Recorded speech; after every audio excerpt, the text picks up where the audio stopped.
And welcome to the Troy City Council. We have a special finance meeting this evening. It is 6:01. I would ask that you join me in the Pledge of Allegiance. I think I am. Hold on. I pledge allegiance to the flag, of the United States of America, and to the republic for which it stands, one nation, under God, indivisible, liberty and justice for all.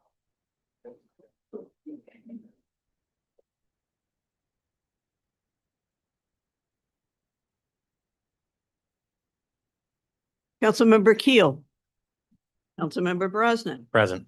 Councilmember McLaren. Present. Councilmember Vera. Present. Councilmember Soriento. Here. Councilmember Casey. Present. And Council President Steele also present. All members are present. At this point of the evening, we have a public forum on any agenda item. That means anything that we will be considering tonight during the Finance Committee. You are welcome to come forward, state your name and place of residence. And we ask that you keep your remarks brief and to the point.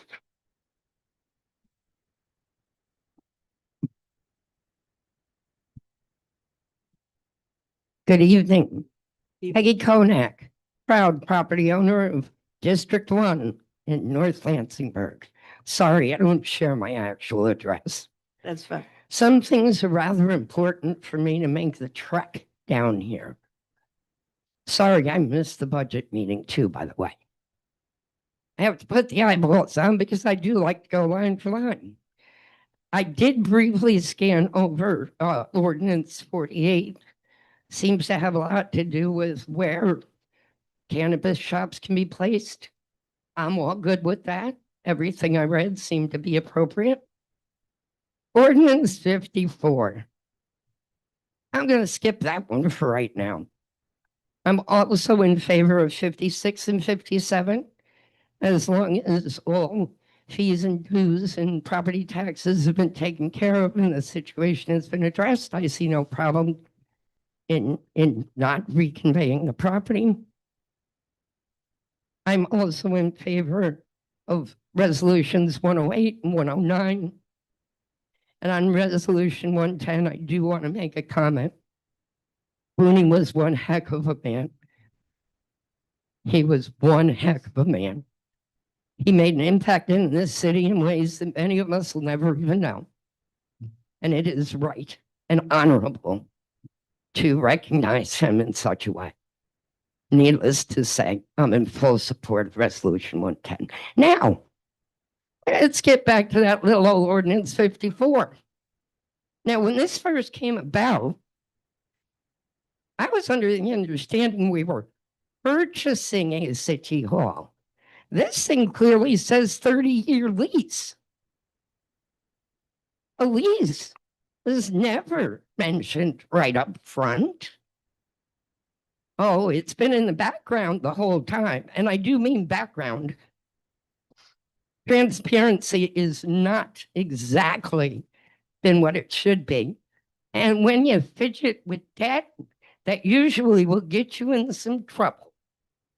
I know this personally because, like some recent candidates, I've gone through some financial garbage too. And messing with debt is not a good way to go. Now, as far as Proctor's is concerned, I love that place. I saw the last movie in that place before it closed. Who else knows what it was? Jaws. Yep, that head popped out from underneath that boat and I jumped 3 seats back.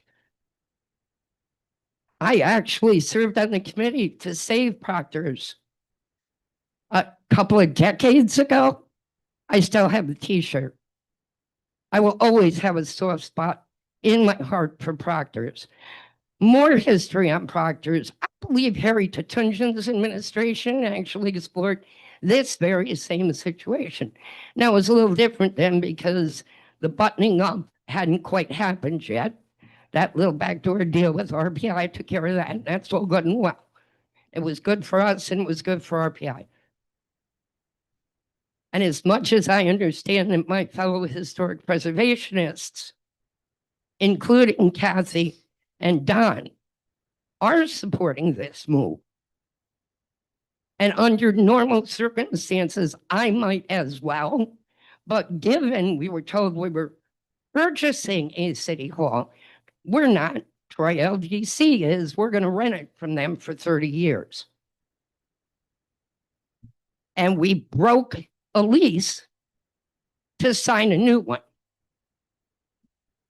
I'm trying to be as concise as I can. Let's not forget the public really, truly, honestly had absolutely no input on this. If you call 2 little meetings and a tour, satisfying the requirement for 3 public hearings, I also believe that requirement had a time frame, which most assuredly has not been respected in this case. You disappoint me, Tom. I expected better from you. And you disappoint me, Ryan.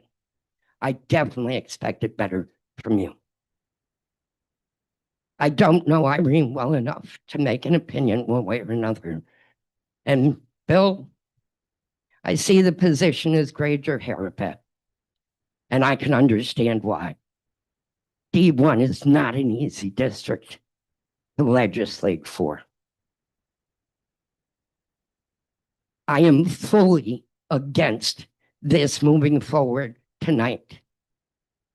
Completely and fully against this, especially with the rushed manner that this was all done, in the secretive manner that this was all done. And the more I dug in it, the angrier I became.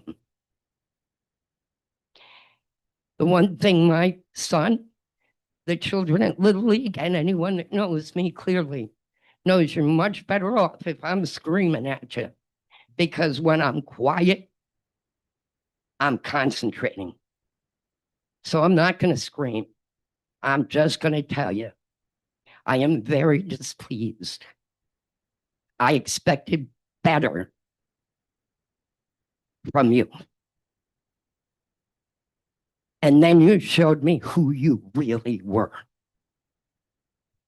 And when people do that, I believe them and act accordingly. Thank you. Thank you, Peggy.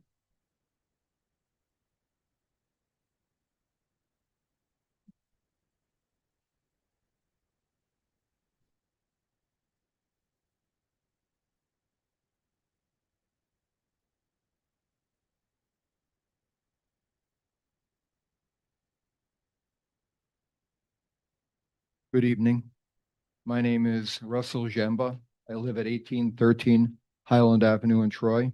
Russell, unfortunately, that mic is tough. You need to get it real Need to close hold to your it? mouth. Okay. Thank you. My name is Russell Jemba. I live at 1813 Highland Avenue in Troy. And I'm a member of Troy Proctors Foundation Incorporated. I am not opposed to using Proctors as a city hall. I think in some ways it would make a great city hall with a magnificent city council chambers, which could double as an entertainment venue. Limited seating capacity, like the situation we have here, discourages civic involvement. There are a number of times when I was here for a meeting and I had to participate in the meeting from out in the hall. Right now we've got people out in the hall, we're at full capacity, so it doesn't serve the city.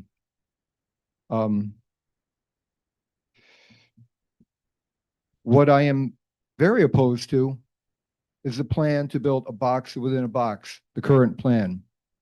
This would ruin the interior of this very important federally recognized landmark, one of the first, perhaps the first building in Troy to be declared a National Historic Landmark. The current plan would make any future effort to restore the original interior very unlikely and financially more difficult, since federal and state grant money would less likely be available for an historic building whose original historic interior had been remodeled or compromised or destroyed. Also, the current plan offers only 30,000 square feet of office space, which is 6,000 square feet less than the current configuration here at the Headley Building, which I believe is currently considered to be undersized. The rule of thumb is 1 square foot of office space per resident in the city, which seems to indicate that we would be 10,000 or 20,000 square feet short of what would be optimal. What I propose is scrapping the box within a box design and restoring the interior of the theater in phases over a period of 10 or 15 years to be used for city council and other city meetings, events, and during off times and weekends, renting it out for performances, conferences, and special events. The additional 10 or 20,000 square feet of office space needed might be obtained in adjacent or nearby buildings in downtown whose upper floors are vacant. Upgrading and restoring the interior could be done in phases like the Harvey Lichtenstein Theater in Brooklyn, which is very successful and the most popular of theaters run by the Brooklyn Academy of Music. The interior, like the Harvey Lichtenstein Theater, could be left in a less finished state than might otherwise be done, saving millions of dollars, because actually most people prefer authenticity. Buildings like Proctor's were built to last centuries.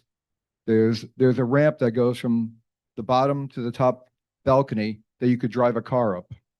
It's an amazing building. Whereas buildings today are not built to last centuries. If they last decades, that's considered enough. So I think that this would be a sound investment in Troy's future. More space is a good problem, and uses that we don't recognize today might arise to fill it. It's prime downtown Troy. I implore you to work with Jack Waite, a nationally recognized architectural preservationist who lives right here in Troy. He's had award-winning restoration projects for decades. Let him use his talents to help his own hometown. This theater is unique in New York State. It's never been retrofitted, and the current plan of a box within a box would likely irreparably damage the integrity of the historic interior. Because of this, I am very opposed to the proposed lease agreement and ask that the Finance Committee and members of the City Council members also, I ask you both to vote no. If a new plan, which calls for the actual restoration of the interior of the theater, is created, I would be all for it. Thank you. Thank you, Russell.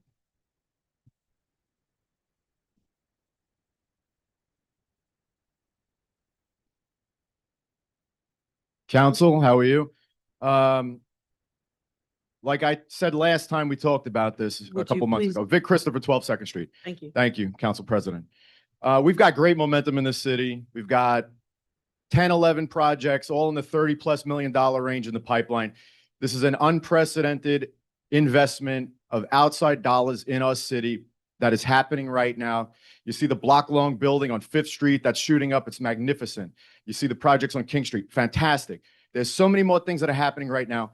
And if the city can work together and have a nice city hall project, we really set the tone moving forward. Peggy, the LDC is the city. This is a lease with the city into itself. It's not a separate entity. It's the development arm of the city. It's the same thing.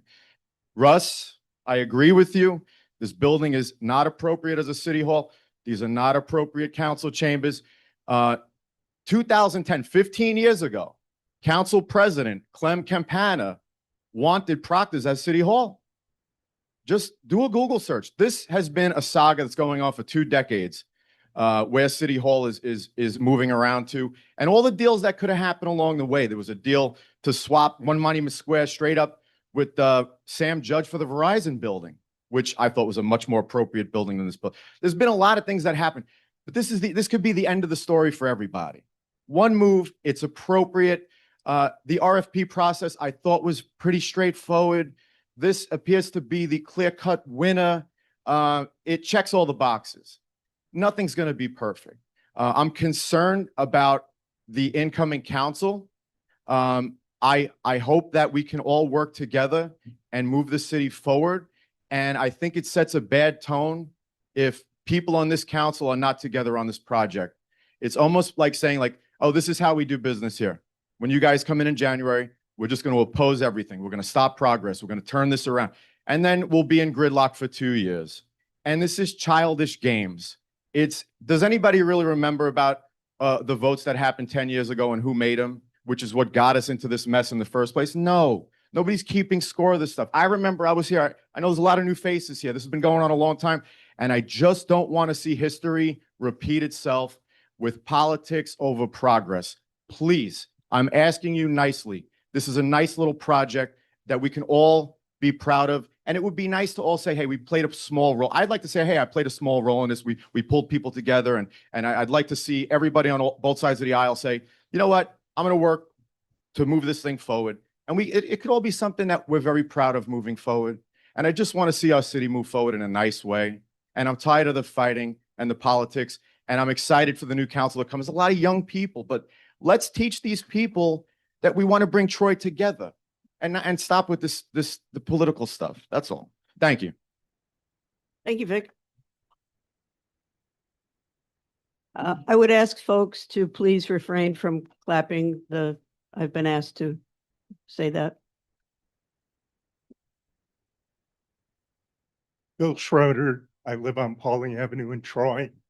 I had a lot of comments I was going to make. I'm going to keep it to one. There is one arbiter of what is and isn't historic preservation. It is the State Historic Office of Preservation. I'm sorry, I get really nervous with public speaking. Take your time, Bill. We've got plenty of time. Has this project been submitted? If not, why not? I think that they will really dislike this project. Thank you. Thank you, Bill.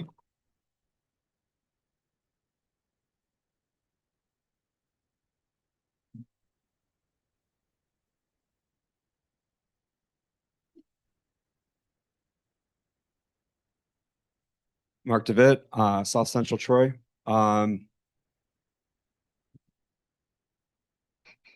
We have 5 members of this committee that is not going to be on this committee in 2 months. Are you really willing to set us up for $30 million worth of debt with an unfinished Proctor's Theater? Is that the legacy that you want to leave? Table this discussion. Have them support more documents other than the lease agreement for public scrutiny, so we can see why you guys are so wanting this to happen. Make us excited for it or don't do it. Thank you. Thank you, Mark.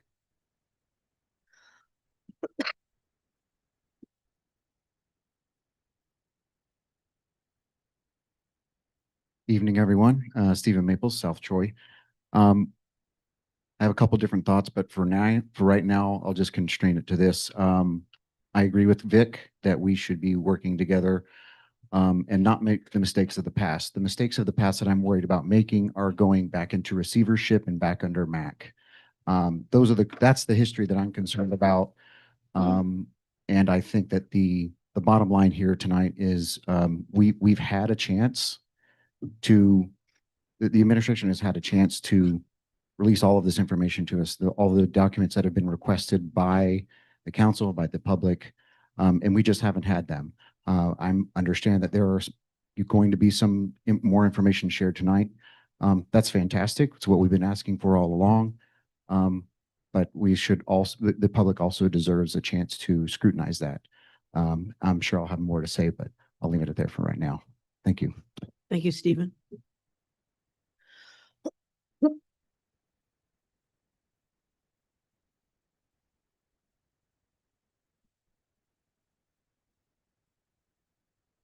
John Del Conte, 459 Broadway. So I think although getting a permanent home for the city is a reasonable idea, I don't see how this is the best building for that purpose, because in order to achieve the needed square footage, it sounds like this box within the box, as was mentioned, will make it more difficult and expensive to eventually restore the theater.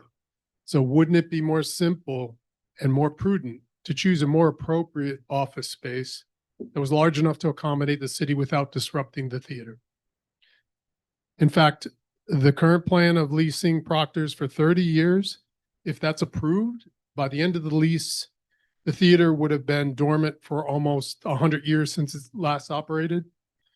And doesn't that blocking of historic restoration and preservation efforts for an unreasonably long time, does that make sense? Even if it does not become, whether or not it becomes the permanent home of the city. So therefore, I urge you to delay your vote until more research is done to find a more appropriate office space for the city, and to recognize that Proctor's could be one of the city's key assets after following a full process to enable a comprehensive theater restoration. Thanks. Thank you, John.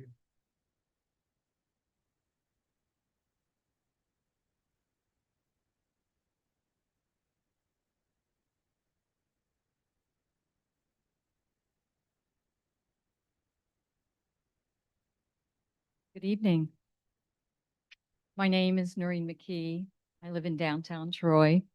I'm here tonight to urge the council to delay your approval of the lease agreement with the LDC to rent and operate Proctor's Theater facility for the following reasons. Before you can make this decision in an informed and responsible manner, you and the public need to know that the cost will be, according to the ordinance, what the cost will be. According to the ordinance that gives the mayor the authority to enter into this lease, the base rent cannot exceed $685,000 per annum. However, we don't have enough information about tax-exempt interest rates to determine whether the base rent will exceed the cap.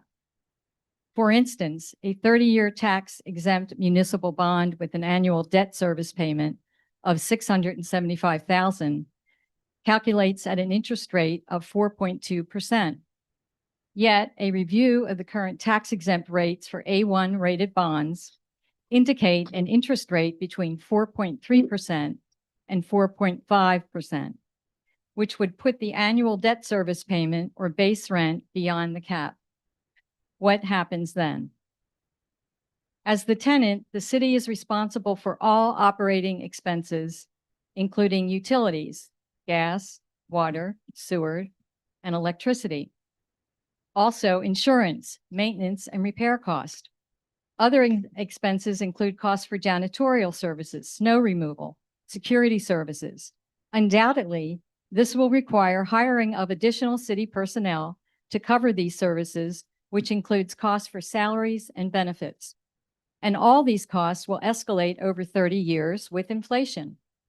Don't we know what the current owner pays for utilities? Why don't we have any of these estimates? Lastly, as building owners, we will be responsible for structural and capital improvements, which begs the question, how old is the roof? What condition is the HVAC system in? How old are the water and sewer pipes? How would these costs be covered?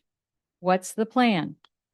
There are a lot of unknowns about this undertaking that require answers with reasonable estimates of the total cost of this project.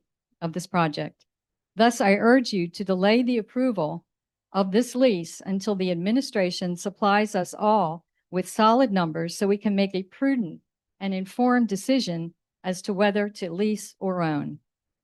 That is the question. Thank you. Thank you, Noreen.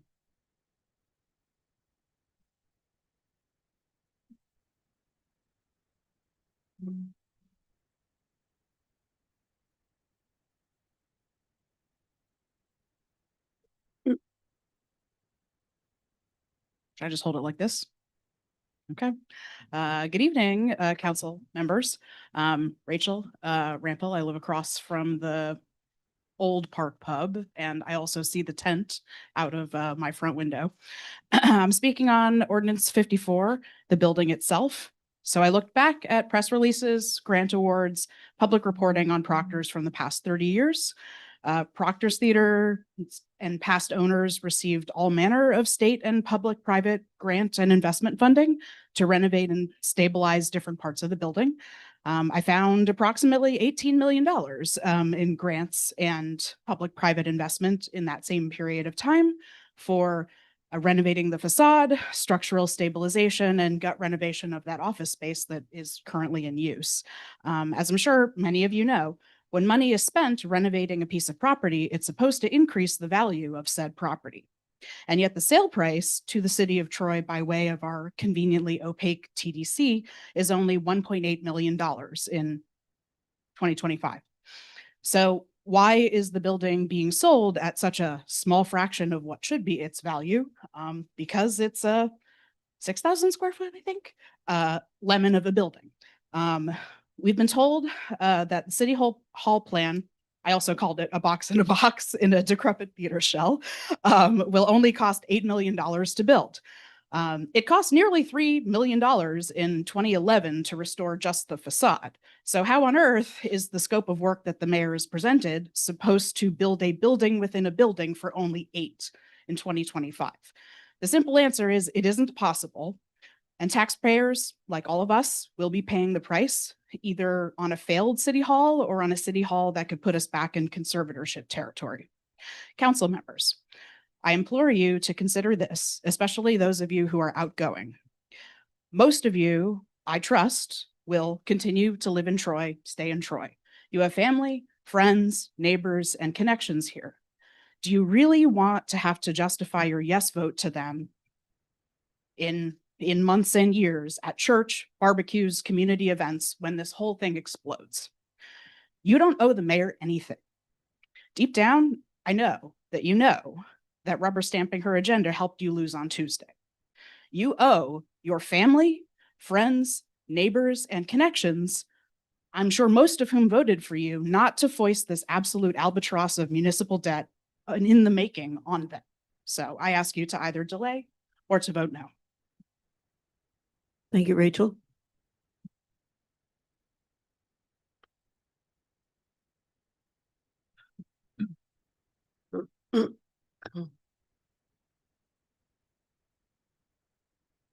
Hello, my name is Caleb Chung. As of last summer, I am a proud homeowner in Troy after purchasing a house on the east side. I moved here in 2021 and I have come to love this city and its people. I've met the most amazing community and I want to see it thrive, which is why I feel compelled to speak out about this issue. In my short time as a Trojan, I've seen the legislature of our city government behave not as a co-equal branch performing its duty as a check and balance on the executive, but as a rubber stamp approving the mayor's agenda without question. I saw this at a city council meeting this year that I attended when the mayor disparaged and insulted the members of the former planning commission so that she could replace them with a board filled with folks who would help her developer friends avoid any accountability for their projects. And this majority voted in lockstep. I saw this most recently with the current proposal for our new city hall. This is one of the most important decisions the city will make for years to come, and yet I've seen alarmingly little interest from the majority in scrutinizing the finances for this project. What I did see was a laughable chart showing 30 lines of $675,000. I work for a company with over $1 billion of annual revenue. If I dared to attempt to pass off financials for a project of this scope, I would be out of a job. I'm not saying that the Proctor's initiative should be shelved. It may indeed be the best option for the city. However, without a full accounting of the entire plan for the years to come, it is absolutely dereliction of duty to approve it at this time. Finally, as everyone knows, every single member of the majority has lost their seat, and there's a reason for that. The mayor, for her part, decided to channel Trump and claim that it's because the folks who voted you out are socialists. But what they really are regular, hardworking, everyday Troy residents that are fed up with a council who would rather serve the vanity of the executive than their constituents. As its last vote, the current city council should table this vote until the new city council convenes. Irene, Tom, Bill, and Ryan, I truly believe you care about the city, and that's why you're in this role. I urge you to listen to your constituents who made their voices clear on Tuesday. Prove to them that you do believe in accountability and allow for a full, transparent review of the finances behind this program. Thank you. Thank you, Gil.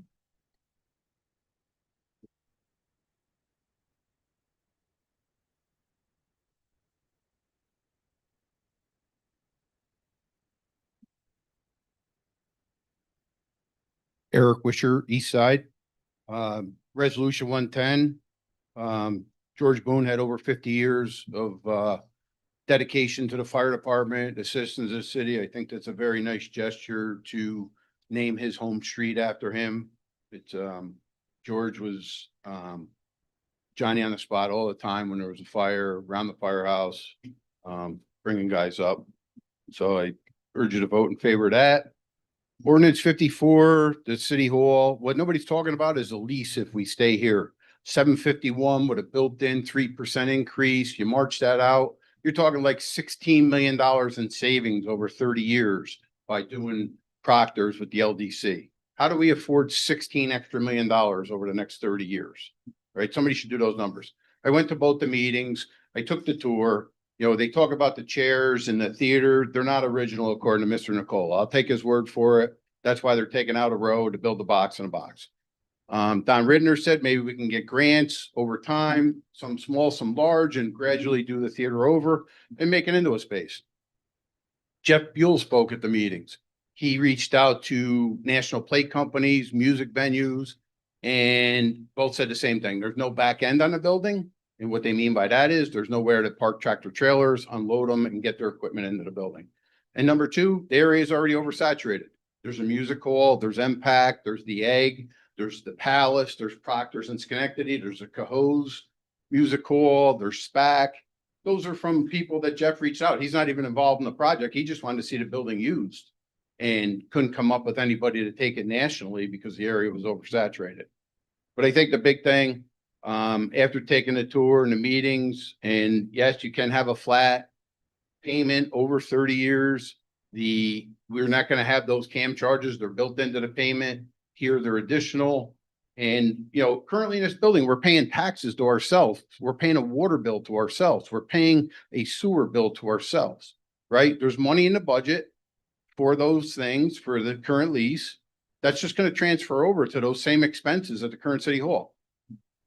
The roof is going to be replaced as part of the project. The HVAC is going to be replaced as part of the project.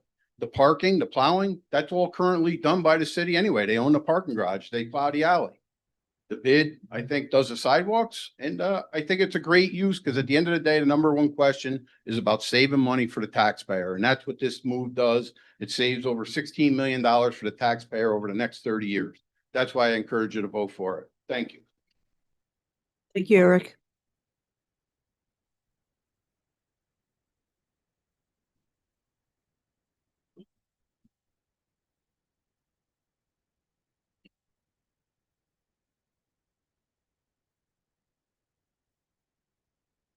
Good evening, council members. Nice to see you again. My name is Frankie and I'm a resident of Troy. I'm here tonight making one last attempt to get certain members of this council to listen to reason and put the brakes on the proposed 30-year lease of the old Proctor's Theater for use as City Hall. I'll start by reminding you that the city already has a lease for this current location, which has not expired, has not been fulfilled by the city, and is now the source of legal action because the terms have been violated by the city. This information alone suggests that the council should not be rushing into another decades-long agreement when it hasn't even sorted out the significant problems with its current lease. Secondly, there are members of this council who have expressed concern about the impact this proposed Proctor's deal could have on the city's finances. These members have done the best due diligence they can in an information desert, and they're telling us that they don't feel confident they can make an informed decision on this agreement.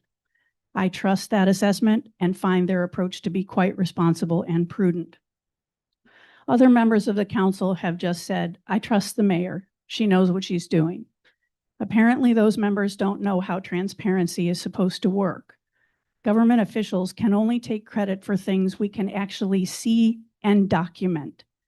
The public and the serious members of this council have seen no concrete documentation that demonstrates the financial benefits or liabilities of entering into this 30-year agreement. So without the full detailed financial picture, why would you be pushing this deal through? Because the mayor says so? As far as I can tell, that's just not a good enough reason for any council decision, and certainly not for one that puts taxpayers on the hook for decades. We need you to listen more than you talk. Listening is an essential part of being a representative. It's important to listen to your constituents when they tell you they want more complete financial information on this project before a formal agreement is on the table. And it's critical to hear your colleagues who are urging caution and restraint on this very expensive and consequential decision. And yet I'm afraid you're just going to charge ahead blindly with no regard for any of that. And that is the reason some of you lost your seats on this council. It wasn't something in the air, as Mr. Casey suggested. It was that you didn't listen to the people you represent. You haven't been listening, and you probably never will listen. That's why you had to go. But please don't screw us all over on your way out the door with this murky deal that could burden our city for decades. If you actually care about Troy as much as you claim to, then you'll know that's the wrong move. It doesn't hurt to wait until more details of the deal are made known. It can hurt to make hasty moves with millions of our taxpayer dollars. Please do us a favor and tap the brakes on this. That's all I'm asking. Thank you for your time. I appreciate it as always. Thank you, Frankie.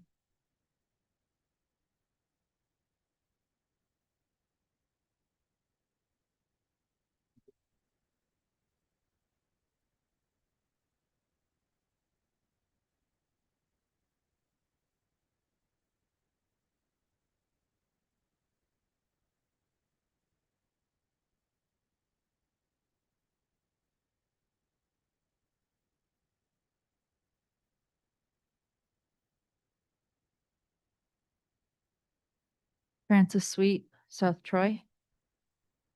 I once again want to speak on the City Hall project.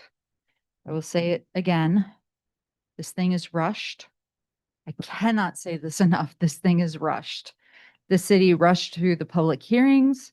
They rushed through the financials. They rushed to break the lease with this building. They rushed right into a lawsuit. And you know, to the people who voted down good cause tenant protections, I never want to hear any of you criticize tenants after this debacle because you've been terrible tenants. And if you hadn't been rushing this whole thing, you wouldn't have had to break the lease in the first place. If this plan was for a move in 2029 as the lease ends, it would have been a smooth transition to a new space. But nope, got to be rushed. Online last week, on an announcement about the City Hall deal, I've seen comments from city officials and their constituents, both for and against the new City Hall. One thing I noticed Republicans praising was quick action and a get things done attitude, literal quote. Some of them said that it would be a waste to go over the paperwork. And I just found that so extremely short-sighted. It reminded me of Trump tearing down the East Wing of the White House without consulting anyone. I guess I should be glad that that's not happening here to that extent. But proper preparation means proper execution. And this process has been sloppy from the start. And I don't expect the administration to change that, but you as the council can stop that. Another comment I noticed online was about the usuals, complaining about how haphazard this process has been. And that comment was from the same person in this administration who had a similar complaint a month or two ago at one of these meetings. He was criticizing citizens for taking an active part in their civic government. Well, I guess I'm the usuals now, but I'm fairly new to this. And that doesn't sound like someone who wants to hear any criticism and is only open to praise. So to him, good job messing the whole thing up. And that person may not want any of us here, but I, for one, think I'll stick around. And on that note, I want to congratulate every candidate who won in Troy on Tuesday. Congratulations, Katie, on your reelection. I know most of you aren't going to be on this council come January, and maybe you don't care what happens after that. But in your remaining time, if you do things like voting to move this disastrous City Hall project forward, it will reflect not just on you, but on your entire party. I know at least a couple of you care deeply about your party. And those decisions will not only follow you if you decide to run again in the future, but it makes your party look as if you all are actively and willingly hurting this city. So think of that before you sabotage the future of Troy. Thank you. Thank you, Francis.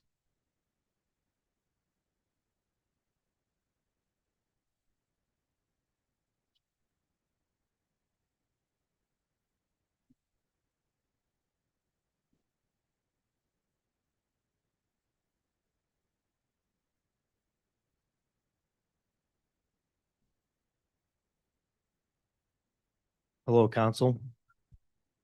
I'm Jeff Miner. I'm here with my wife, Michelle. We're proud owners of House in Troy. We've been Trojans again. We lived here in our youth, and we've been here about 17 years. We're in the Beaman Park area. I'm a non-affiliated voter. I vote for Republicans and Democrats. What I maintain is most important, even over policies I disagree with, is integrity. I insist on integrity in my representatives. I don't think that this process has been done with the proper transparency and integrity. We have a lease on this building that would run out in 4 years. So contrary to the 30-year comment, oh, we'll save money if we stay. We don't have to stay here 30 years. We have a lease that runs out in 4 years. Plenty of time to figure out a very good way to make us proud of our city hall. As far as Proctor's itself, by the way, I'm retired from RPI. I'm familiar with Proctor's. I'm familiar with the renovations that were done and the use of that building. What's the facade for Proctor's? Are you proud of a city hall that you can't even figure out what you're looking at? How many of you are comfortable parking in that parking garage? I talk to a lot of our residents. That is one of their complaints. Two complaints. Let's have something that we can get to, a public transportation on a bus line, easy to get to, and someplace we can drive to and feel safe parking. I know because I have employees that work for me who also are down there in that area, Chasen Building and Proctor's. They are not comfortable with that parking garage. They park other places because of safety. I think we're doing a disservice to our constituents if we rush into this. I suggest you table it. I suggest better thoughtfulness. And maybe that is the right answer down the line, but I don't think there's been enough transparency and information. Thank you. Thank you, Jeff.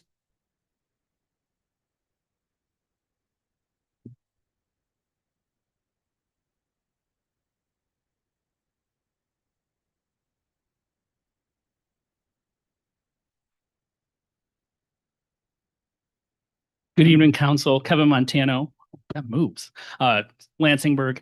To enter into a 30-year lease without the due diligence, without the transparency is just absolute lunacy.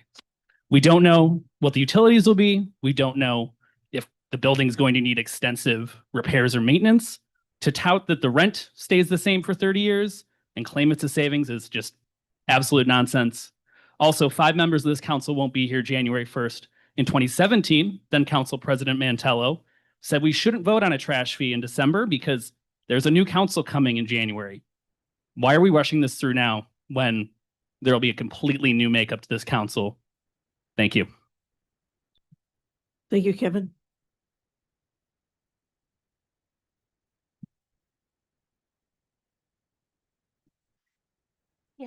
Does anyone else wish to address the council?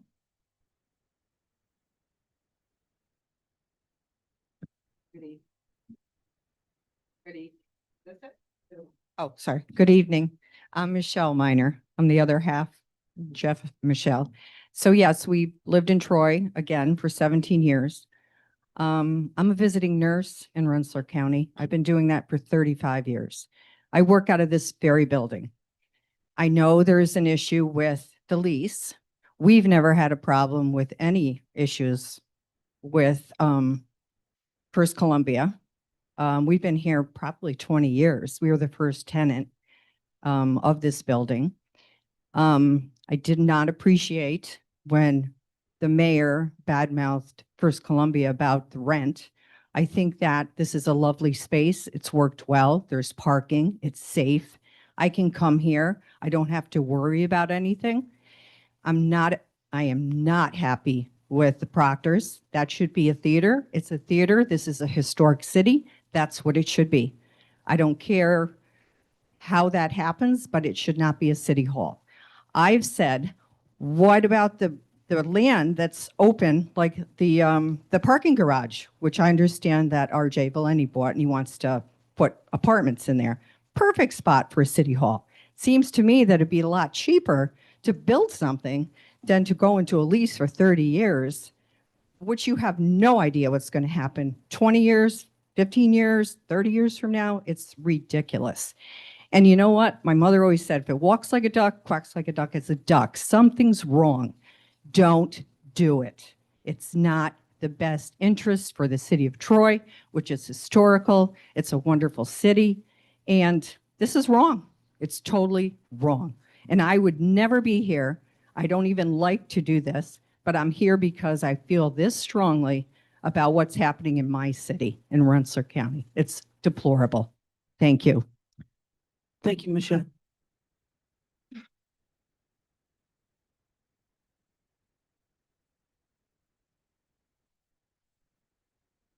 Hello, Council. Shakul Struber, Lansingburg. I am also here, like many others, to urge you to pause on this vote. As an owner of an old home who has renovated before, you don't know what you don't know until you open up walls. And I understand that the estimates right now are conservative with what we do know, but there's a lot of money on the line for taxpayers over the next 30 years, and we don't know what we're going to find once renovations start. So please table this. Let's get our wits about us, get more information, and plan this a little bit better. Thank you. Thank you, Shakul.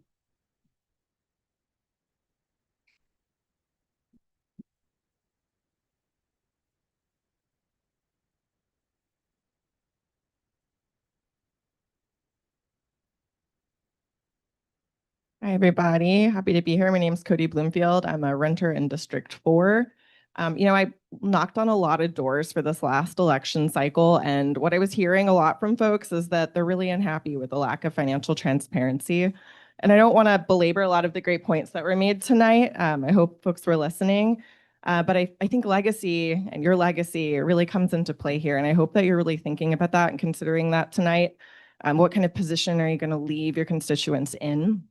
I think a lot of folks have talked about, do you care about the folks that you're representing? Are you listening to the folks that you're representing?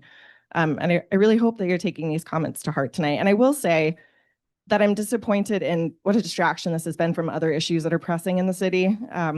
We have a lease, we have a building that is functional, and yet we don't necessarily have clean drinking water in a lot of the city. There are a lot of lead pipes that haven't been replaced. And I believe that the administration has stalled out on the plan and the estimate of time that it's supposed to take. So I will say that there are more pressing issues, and I would hope that we can table this and focus on those, including just simple things like making our street lights work appropriately and correctly so that people can cross the street safely. That was another issue that came up when I was knocking on doors during this election cycle. And I think the results of that election speak really loudly. Thank you so much. Thank you, Cody.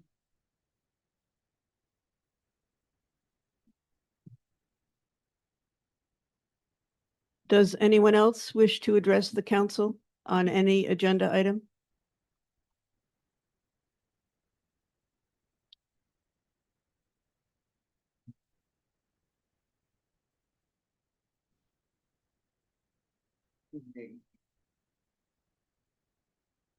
My name is John Waite, and I live on Fifth Avenue.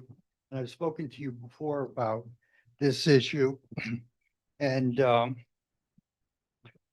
over the past couple months, I've talked to a lot of people in Troy about this issue and Proctor's, and find that there's a lot of misinformation and falsehoods being spread about Proctor's. I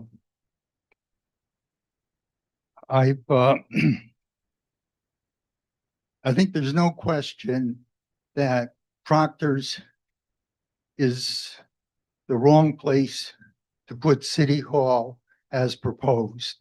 There are major problems with it, which I can go through, not only historic, functional, and architectural. Also, over the past month, I've gone through the previous reports going back to 1979 on Proctor's. A lot of time's been spent trying to find a way to save Proctor's. A lot of people in Troy have very strong feelings about Proctor's Theater, which only became evident when there's this threat to it. And let there be no mistake, this proposal is a real threat to the historic building. It does things that are against the historic preservation guidelines, and it'll actually damage irreparably the auditorium, which is the main character defining feature of the building. Lots of information is being spread. Like, I received a press release October 31, Halloween, appropriately, from the city that says the State Historic Preservation Office, SHPO, has praised the redevelopment as a model for revitalizing historic spaces. There can be nothing that's further from the truth. Nobody at the SHPO knows where this statement came from, and I've been assured it was made by none of their staff. There was a letter as part of the secret review, which said that it was advisory, but the use of the auditorium for theater for the City Hall was acceptable as long as the work is reversible. Reversible means that you put new elements in a historic space and that they can be taken out and the space restored. If you look at the drawings that were submitted initially to the City Council, as well as the drawings that were issued last week, those drawings tell the truth. What they're doing is destroying lower 15 feet of the auditorium. When you come into Proctor's with the so-called box within the theater, it started out as a glass box. That doesn't work. Now it's a box with little windows in it. You're going to be, the top of that is going to be at least 15 feet above the floor, and it blocks the view of the boxes, which are flank each side of the auditorium. There's no place in the theater that you're going to be able to see the full space of the original auditorium, because the lower 15 feet are going to be destroyed or covered over by this new construction, which by its nature has to be very substantial construction. The other thing that's apparent that people have a very strong feeling for Proctor's. A lot of people, in fact, very few people I spoke with think that this is a good idea. And I think that you're mistaken if you don't acknowledge that the election Tuesday was a referendum on the idea of putting City Hall in Proctor's. You know, people are really against it. You can hear tonight what people have to say. When a building goes on the National Register, a form is done. Troy Proctor's went on 1979, and it has a list of things which are called character defining features. Those are the essential elements of the building that have to be preserved. And in the 1979 nomination, it says the theater itself is the number one feature. The auditorium is the number one feature of that building, which makes it eligible for being on the National Register. The concrete ramps and balconies,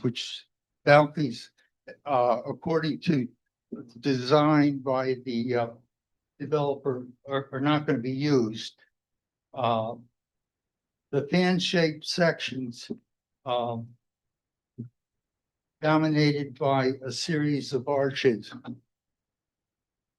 A number of those, 4 of the 5 on each side, are going to be obliterated. The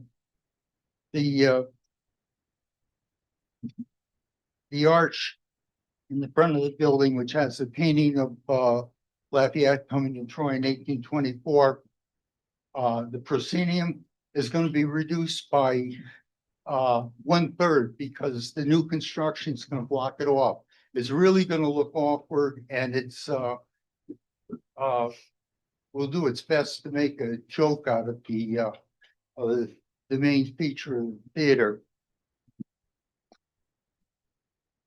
The flooring, the orchestra floor in front, that all goes. A big feature was the stage. It was 40 by 85 feet. They said it's the original stage. That's completely gone, demolished. The reason it was so large is that Proctor's Theater was used for both movies and vaudeville at the same time. And it was pretty unique in New York State. It's one of the few vaudeville theaters, let alone combination, left in New York State. And to deal with these issues, to protect them, there's what are called the Secretary of the Interior Standards for the Rehabilitation of Historic Buildings. This scheme that you're showing completely flies in the face of those. And if the work is carried out as proposed, it's very unlikely that building will ever get a historic preservation grant in the future. If you look at the plans, they're not very well developed. Has anybody looked at the functions, which offices go where? It's not really explained well in either the original plans that were given you or the ones last week.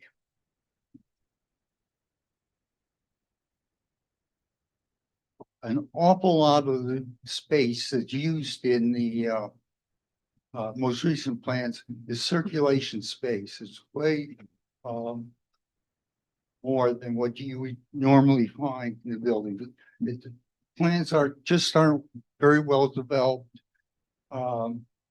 It's really surprising to me that anybody could accept that design without knowing a lot more about the design. A lot of the space in the auditorium is going to be dead space. You're not going to be able to use it or occupy it or see it.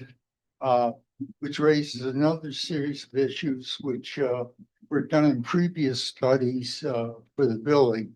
There are code issues. There are concerns about the state energy code, meaning that there are a lot of answers that aren't provided in this scheme. Cost estimates. You know, why figures don't lie, but liars figure. In 2010, Harry Dungeon had a cost estimate of $10 million to put City Hall in there. That's 15 years ago, and everybody knows that construction costs have not gone down in 15 years. In 2009, another estimate said that the restoration or the reuse of the theater was going to be $15 million. Same comment. Now they're projected that it's going to cost maybe $700,000 to move the facilities over there. Has anybody looked at similar projects? When the county courthouse was done over almost 20 years ago, it cost substantially more than $700,000 to move the offices from one facility to another back. There are a lot of hidden, when you get into major renovations like this, there's a lot of hidden costs, soft costs, and other costs. How are they being dealt with? Now, as far as value to the city and taxpayers, people who try have a lot of common sense. They proved it on Tuesday. If this were going to be a referendum on City Hall, which I really believe from talking to people it was.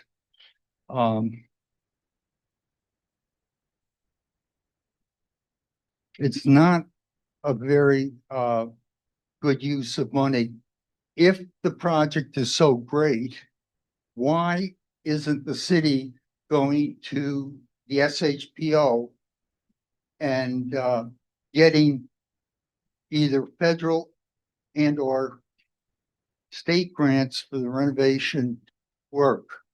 Yeah, those grants could pay up to half the total costs of acquisition and development. You know, why isn't the city applying for those grants if this is such a great project?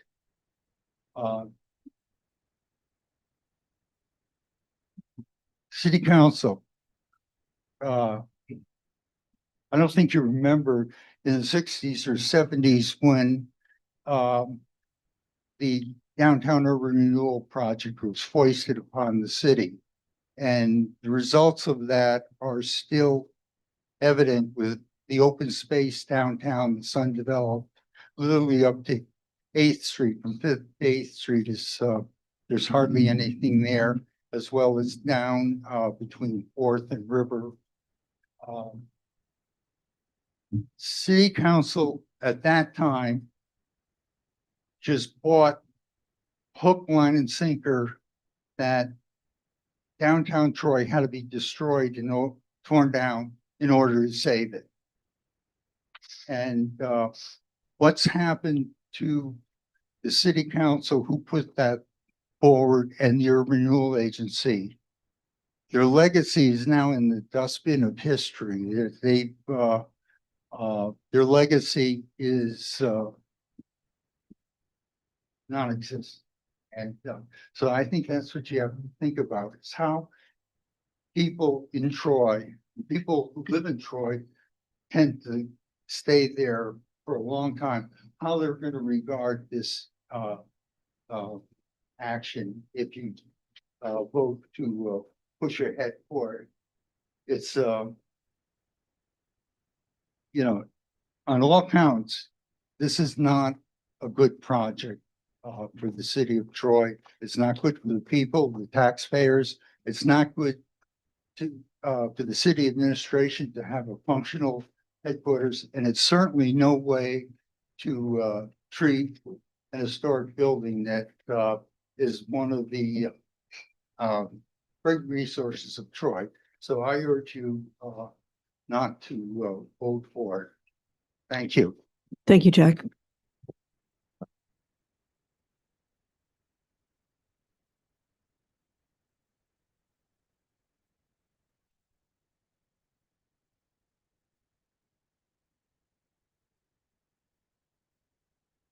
Does anyone else wish to address the council on any agenda item?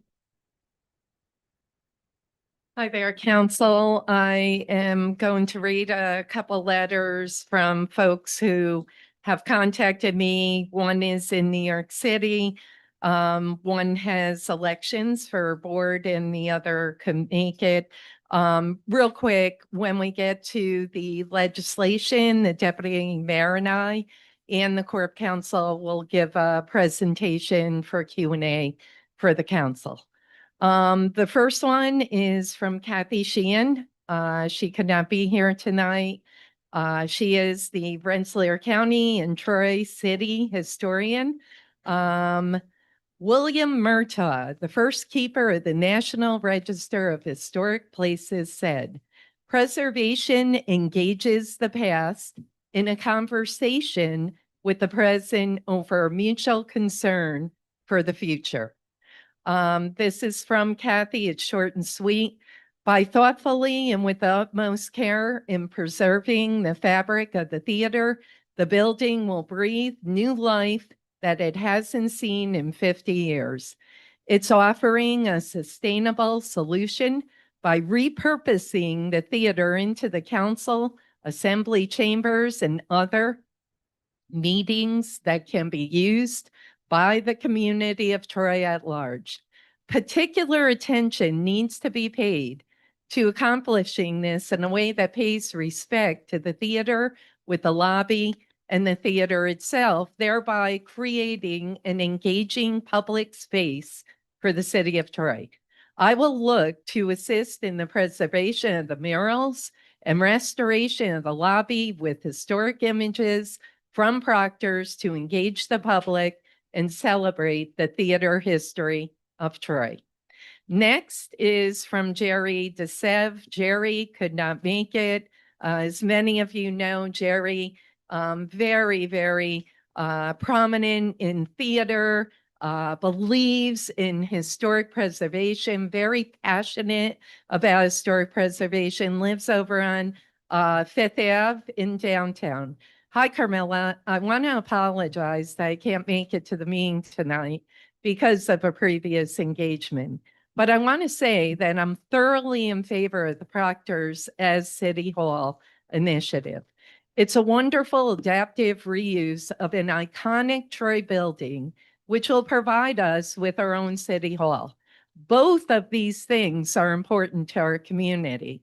For the naysayers, ask them what their plan is to use the Proctor's building and make it viable again?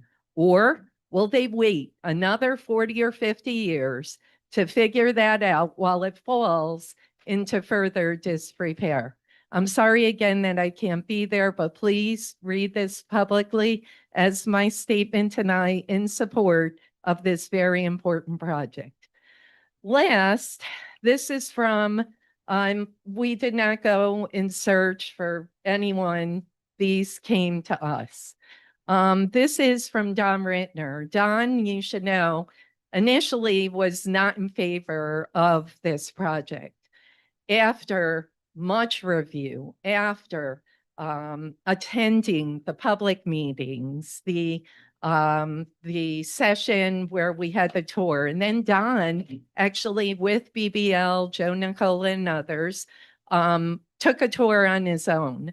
And we know he's a renowned historian. The proposal to create a box within a box working office structure inside Proctor's Theater in Troy is not an act of intrusion, but one of stewardship and imagination. Don is in New York City, sorry. It represents a model of adaptive reuse that honors the integrity of Troy's historic fabric while ensuring its continued vitality in a changing urban and economic landscape. This concept offers a thoughtful, sustainable, and forward-looking approach to preservation as one that treats historic spaces not as relics to be frozen in time, but as living frameworks capable of supporting new functions, new communities, and new ideas. Adaptive reuse is widely recognized as one of the most sustainable strategies in architecture and urban planning.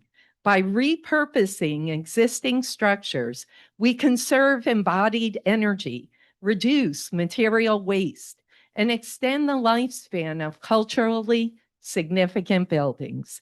In the case of Proctor's, notably a landmark of Troy's golden age of entertainment and urban optimism, reuse is not only a sustainable choice, but also a civic responsibility.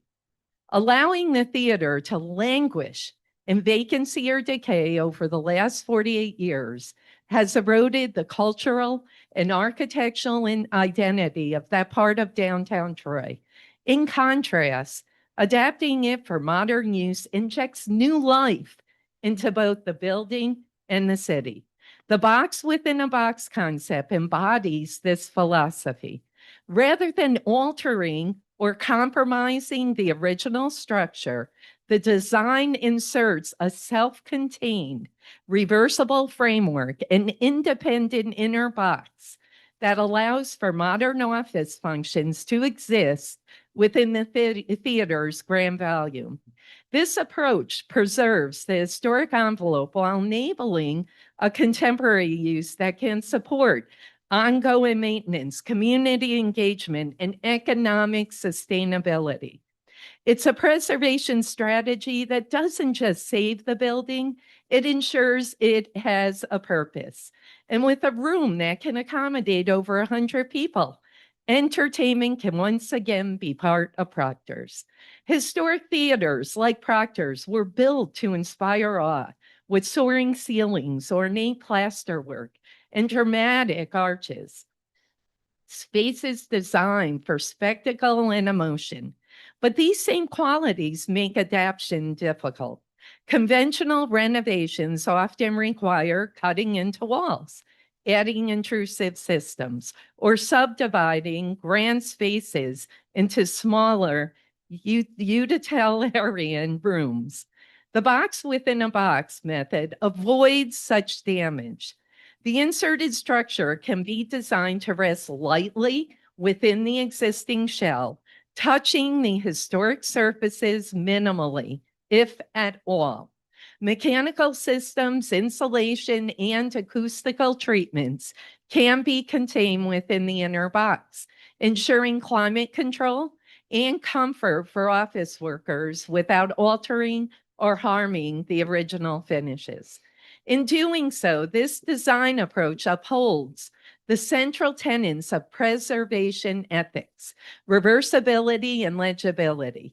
Future generations will be able to remove or modify the inner structure without destroying or concealing the theater's character-defining features.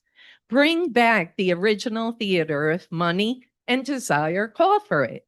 Visitors will always be aware of the original space, its volume, ornament, its history, and even as it functions in a completely new way. The theater thus remains both a memory and a participant in the ongoing life of Troy. Using modern technology, a camera, glass walls will allow visitors to see parts of the original theater. Restoring the 3 murals on the inside can be viewed as progress being made, an interpretive exhibit, and artifacts in a showcase. Troy has undergone a remarkable transformation over the past few decades, evolving from post-industrial decline into a dynamic hub of creativity, technology, and design. Yet sustainable revitalization depends on the continual reinvention of historic assets. By introducing modern working spaces into Proctor's, this project bridges the past and the future of the city's economy. It allows Trojans to address the city government and utilize the large space for entertainment or other functions. Such adaptive reuse projects have proven transformative in cities across the country. The revitalization of industrial lofts in Soho, the reuse of Union Station in Washington, D.C., and the insertion of modern offices and apartments into historic mills in Lowell, Holyoke, and right across the river in Cohoes all demonstrate how heritage buildings can anchor new economies. In Troy, Proctor's Theater has the potential to become both a symbol and a catalyst for this next phase of demonstrating how preservation can coexist with innovation. The box within a box is not merely a technical strategy. It's a conceptual statement about how we inhabit history. The inner box, a working office space, symbolizes the creative and intellectual energy of contemporary Trojans. The outer box, the original theater, embodies the artistic and civic legacy that built Troy's identity in the first place. Together, they form a dialogue across time, where the work of the present occurs literally and figuratively within the achievements of the past. This metaphor reinforces the role of architecture as a mediator between memory and progress. It allows occupants to feel the weight of history, not as a constraint, but as an inspiration. By working within the theater, the modern user experiences the grandeur and the narrative of the space daily, creating a sense of continuity between Troy's past creativity and its future innovation. Looking ahead, the principles embodied in this project point toward the future of preservation itself. As urban centers evolve and technological needs shift, flexibility will be the hallmark of sustainable heritage management. Buildings that survive will be those that can adapt to change without compromising their character. The box within a box approach, scalable, reversible, and respectful, offers a model for countless other structures facing obsolete. It enables communities to preserve their landmarks while adapting them to modern uses, thereby aligning environmental responsibility with cultural continuity. In an era where demolition and new construction too often dominate development discourse, the adaptive reuse of Proctor's Theater represents a counterpoint, a demonstration that innovation can emerge from restraint, and that the most radical act may be to preserve creatively. The project is not about freezing the past, but about designing a future where history remains part of daily life and where Troy's architectural legacy continues to work, to inspire, and to evolve. Creating a box within a box working office structure inside Proctor's Theater is an act of adaptive imagination. It celebrates the building's past while ensuring its continued relevance. It preserves the integrity of an irreplaceable landmark, energizes Troy's urban core, and models a sustainable approach to preservation for the 21st century. By embracing the old and the new, this project demonstrates that historic structures can still play vital roles in contemporary life. The theater, once a stage for performance, becomes again a stage for creativity. This time for the ideas and enterprises that will shape the future of Troy. Don Rentner. Thank you. Thank you, Mayor. Does anyone else wish to address the council?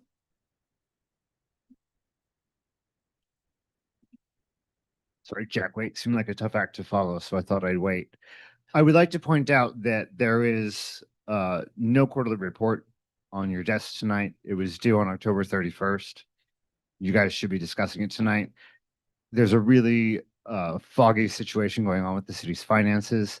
You're looking at a budget for 2026. Revenues are overstated, expenditures are understated. You have a responsibility to the constituents that you're still serving to make sure that the city is on sound financial footing. This is a city of working class people. You should know this. Working class people can't afford huge hikes in their taxes later because of a mistake you made today. 30 years ago, I'm sorry, I don't know how many years ago it was. Years ago, a city council made decisions that led this city to be in receivership from the state. And we wonder what kind of decisions those were. This is that kind of decision. You're committing the city and the taxpayers to 30 years on a lease payment. You don't know what the other expenses are. I hope you're asking tonight, and I hope that you're asking for more evidence than trust me, bro. Because you've given Carmela an awful lot of leash, and she lost you guys an election. This was not a referendum on just Donald Trump. This was a referendum on the way that the city is being managed. And if you want to take a look at the financials that she's turned in so far. If you want to take a look at the kind of projects she does, take a look at the Freer 10 Park, the Freer Park 10, which I believe is being disassembled because it has rotting floors and the roof is going to have to be moved. And the city spent $750,000 on that. And you're about to turn around and tell them, you know what, let's give you a few more million and we'll trust you on that one too. How many times can you guys be abused? What do you still owe? You don't owe anything to Carmela, but you owe it to your neighbors, all the people that you campaigned, whose doors you knocked on, that you talked to, who have kids, who want to raise their kids in this town. You owe them something. I at least hope that you delay this and give the administration a couple weeks to come up with some better answers on the financials. I think that you at least owe your constituents that, but we'll see. Thank you. Thank you, John.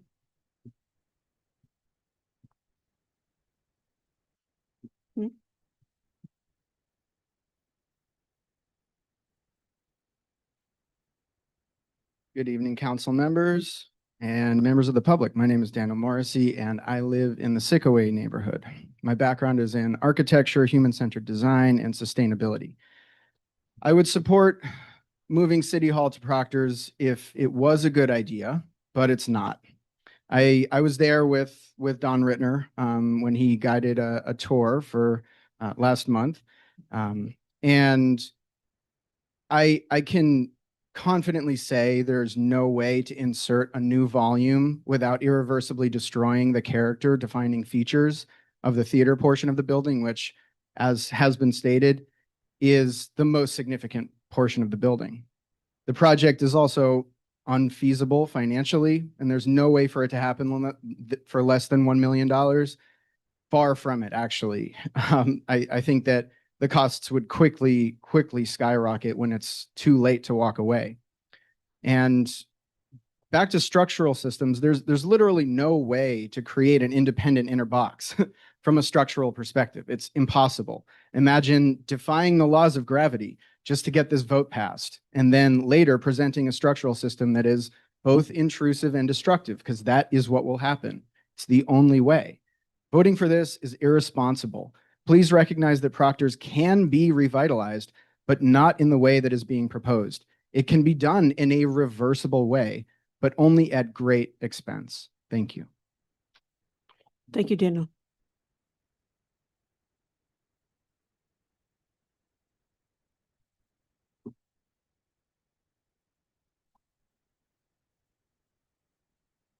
Hi, my name is Noelle Haynes.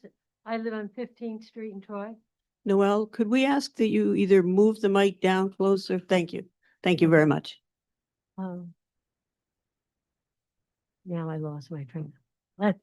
I've lived here all my life. I've worked here my entire workforce life. I put 34 years into Samaritan. We love Troy. My husband worked for Teledyne Gurley for 26 years. We love it. We'd like to be able to use the Proctor's building also if it were feasible. I'm hearing a box in a box, when in all actuality, I feel sometimes that it sounds like it's a boat with a hole in it. I have lived here. I have seen the city being ripped down, the entire city. No place to shop. Then we had our City Hall built. 30 years after that, they had to take it down. I don't want to have to go through anything like that again. I think there's a little more than we can handle right now. We're not a rich city. And to have to make a museum inside of the building, we just need a city hall. Please think about this when you're all voting. And this is not anything against anyone. It's just how I feel. Thank you. Thank you, Noel.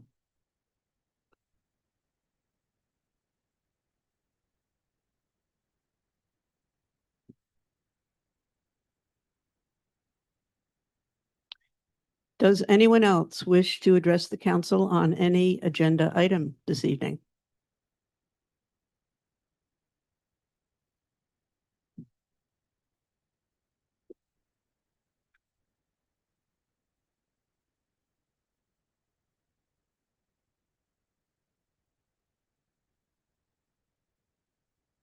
Erica Vale, Troy resident, and been here since 2008. And when I first got here, a community group rose up to question a plan for the the theater part of the complex to be torn down for just a regular office building to be put up. Very basic. And we saved Troy Proctor's theater from being torn down, from being demolished. It's solid. It is poured concrete. We've heard from experts who are experts in their field.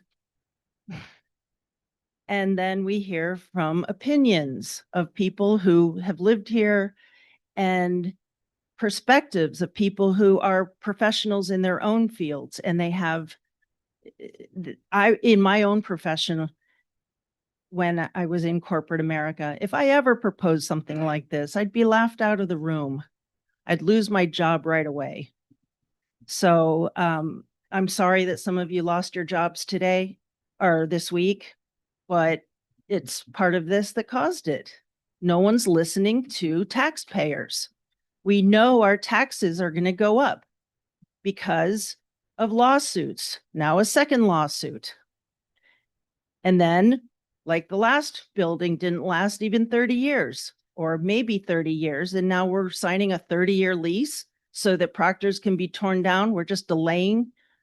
The maintenance of it is not even on the budget.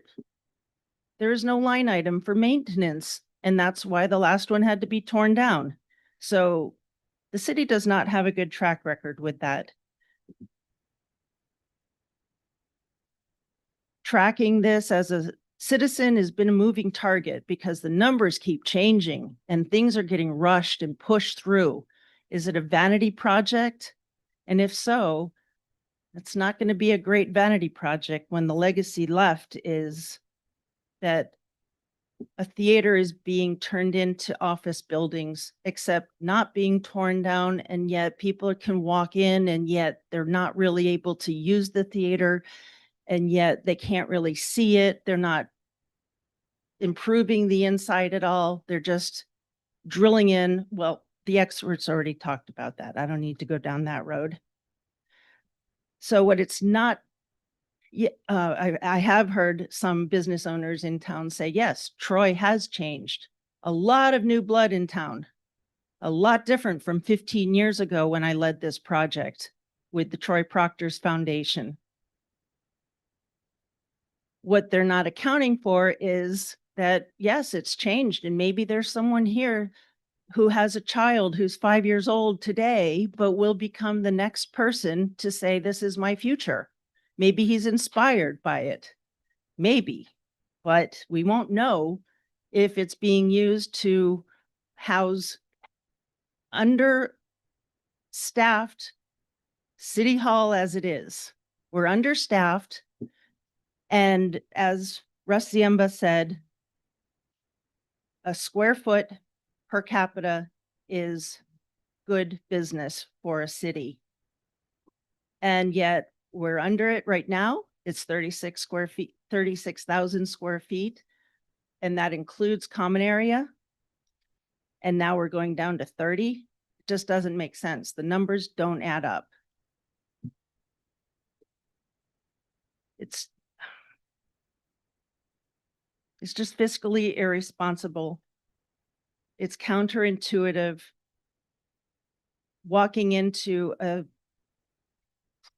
building that's not being taken care of except for a really low ceilinged room. It's not something I would want to walk into just to pay a bill. I don't get it. It just doesn't make sense. Looking at the latest floor plans that were submitted last week, the offices are tiny. The shared offices are tiny. There's no space for storage. Where is everything going to be stored? There's no comment about this. It's great that the mayor can come up here and read the words of people who are not experts in historic restoration. We heard from Jack Waite, who is. He lives in town. He's lived here his whole life, world famous. And yet a lot of time was spent reading letters from someone who writes books about history. And I won't get catty about the spell checking, but it's just a bait and switch. There's been many of them. Since I've lived here, there's been many proposals for the space that now is vacated because City Hall was torn down. And the city approves a project. And then the developer says, oh, wait, we forgot something. And then it's scope creep. And the numbers change and we're supposed to accept it. And they haven't been accepted, which is why there's still a hole on River Street. So there's not a lot of good track record with good decisions here. So I'd like to see a budget line item go into the city's budget for maintenance. Take care of our stuff. And I think party lines at the local level is boring. Just let's all get along. We need to work together. This is our city. It's a small city. It doesn't deserve infighting. So please do the right thing. Delay this vote until the right research can be done. We get the answers. We as tax-paying citizens deserve to hear answers. And so far, all we've heard is selling and pushing through a project that just doesn't make sense in any way. Thank you. Thank you, Erica.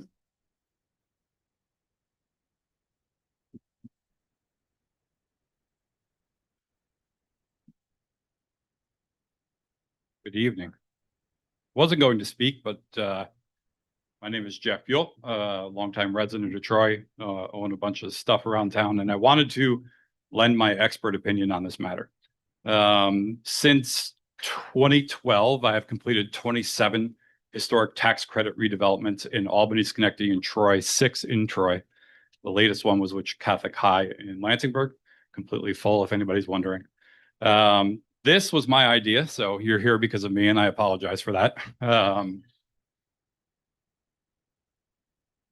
It's a good idea, and it is financially sound. I was with the construction crew this morning, walking through the means and methods of how you actually do build a box in a box, which is a poor term, but lest we argue on that, we're stuck with it for now.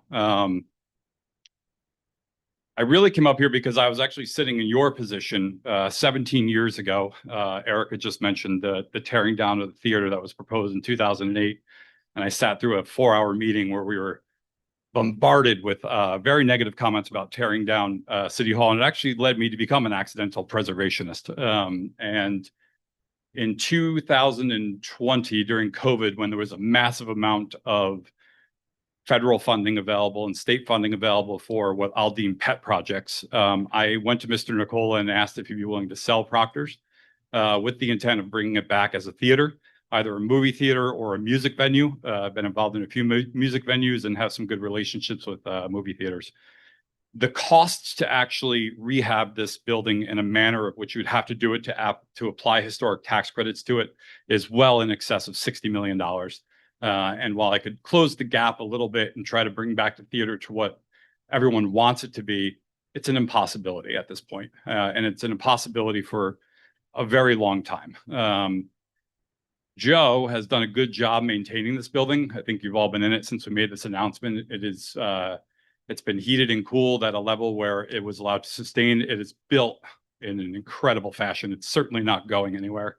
But this idea was sort of ripped off of a different theater in Brooklyn that did an infill project and left the rest of the theater distressed as is for future redevelopment. No work that's going to be done is going to destroy the historic integrity of the theater. We've met with SHPO and they love the project. So I know there's a lot of pull back and forth, and I wish we could have been more clear on a couple of things, but from the bottom of my heart, as somebody who bleeds Troy and always will bleed Troy, this is not going to bankrupt the city. This is going to strengthen the city long term. And I hope you find it in you to support it. And congratulations to all those who won yesterday, and congratulations to all those who lost yesterday. Have a great night. Thanks, Jeff. Does anyone else wish to address the council on any agenda item?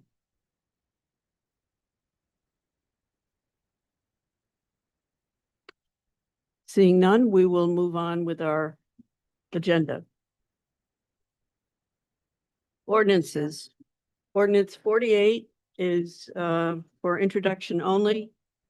We will not be acting on that this evening. Ordinance 54. Ordinance authorizing the mayor on behalf of the city of Troy to enter into a 30-year lease agreement with the Troy Local Development Corporation, Troy LDC, to rent and operate the former Proctor's Theater facility as Troy City Hall. Councilmember Casey at the request of the administration. Is there a motion? Motion. Councilmember Brosnan, second. Second. Councilmember Soriento. Discussion on the ordinance. Well, hello, City Council. I'll ask the Deputy Mayor and our Corporation Council to come up, please. We have a PowerPoint presentation that the City Clerk will be putting up to talk about some of the issues that we've already discussed, but also talk about some of the issues that were raised this evening.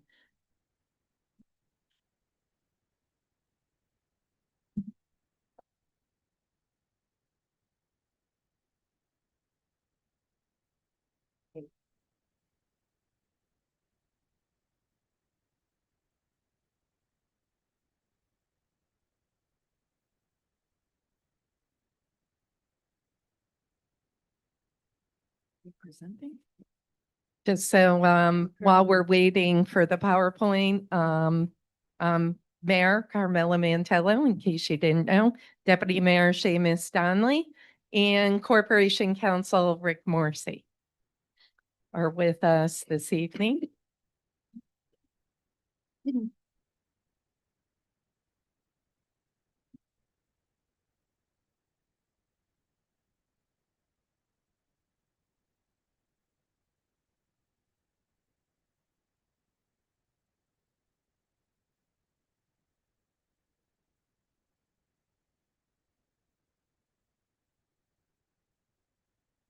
Make motion for a brief recess while we wait for PowerPoint. Is it the consensus of the council for a brief recess? Pardon me? I'll second it. Yeah, all right. Okay. Aye. Yeah. 5 minutes? Yeah. 5 minutes. I gotta.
Apparently so, Council President. Thank Good. you, Maria.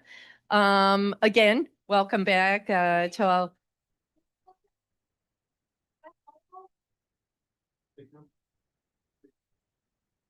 The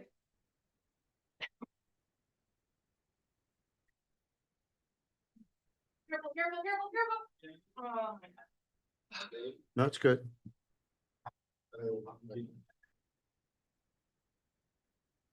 Council President, you want to address the council, make sure, or the audience, make sure it's visible? It's up to you. I think everyone's happy. I see thumbs up. We're good. Okay, Let's very move good. forward, please. That's a great segue. Because that's what we're talking about tonight is moving forward. A couple things, and Maria, if you could go to the next slide. You know, as many folks know, during my council president days, I made no bones about City Hall on city floor here being a temporary space. If you talk to the property owner here will tell you this was to be temporary. Well, fast forward 14 years later, it's essentially become a permanent home for City Hall. And I made no bones to really find us a permanent home. As many folks know, I was elected, January 2024 began, and one of the top 3 priorities, safer, cleaner, affordable city. Number 2, lead pipe replacement. Number 3, a permanent City Hall. And then so forth with the many other projects like Nick Pool, Burke Firehouse, and many others that we have put back on track. As many folks know, we worked immediately January to April on an RFP. I really want to give a hats and a shout out to Seamus and the team, Joe Maz, Rick Morrissey, Gabrielle, the whole gang worked on this RFP. As we know, an RFP doesn't happen overnight. So from January to March, we worked on an RFP, got it out the door April of 2024, 18 months ago. At that time, so many people said, oh, you're going to be lucky that you get 2, 3 proposals. Lo and behold, 8 proposals came in July of 2024. So let's really think about this when we talk about rush. This began January of 2024, and here we are 18 months later. So in July, the RFP was returned. In August, our committee sifted through the RFPs. We did site visits. We went through proposals. And in August to January, worked on that. And then in January, we narrowed the proposals down to 2. Initially, it was 4, then down to 2. The proposals were so creative, so unique, and geographically located. And a couple people here tonight, I want to mix in with this PowerPoint some of the issues that were raised. And I know Seamus will also, and he'll pick up whatever I miss. But one of the things that's been said, why didn't we build, maybe down Price Chopper, maybe on somebody else's property, Roddy Valeni, maybe at One Monument, to build a new structure, because there was proposals to build a new structure, would have cost in the tens of millions of dollars right up front, in terms of we would have had to bond the city directly, et cetera. But we know what new construction now costs. And I must say, when Jeff Buell came to us with his proposal, he said, now, are you guys really looking out of the box? And we said, that's why we wrote the RFP that way, because we wanted that RFP to be creative, to really get folks thinking, whether it be the Golubs over at Price Chopper, whether it be the ICC, you name it. We wanted folks to think creatively. What this proposal did, after we narrowed the proposals down to two, one of the proposals was new construction, and the team actually had a finance team. But this proposal checked all the boxes. Somebody mentioned on the bus line. Somebody mentioned accessibility. It's on the bus line. And yes, you're going to hear in a few minutes, we know it has parking. Financially, we are going to talk to you about that in depth because you have the proposed lease in front of you. You've had it for a week. We ask, please call us with questions. To call the majority of rubber stamp is just so misleading because Ryan Brosnan, council member D2, literally sat with Seamus at least 4 times about this proposal. Bill Keel called us, Tom Casey, literally question after question. We received no questions from the minority. You had it in your hands, but I really want to make it clear.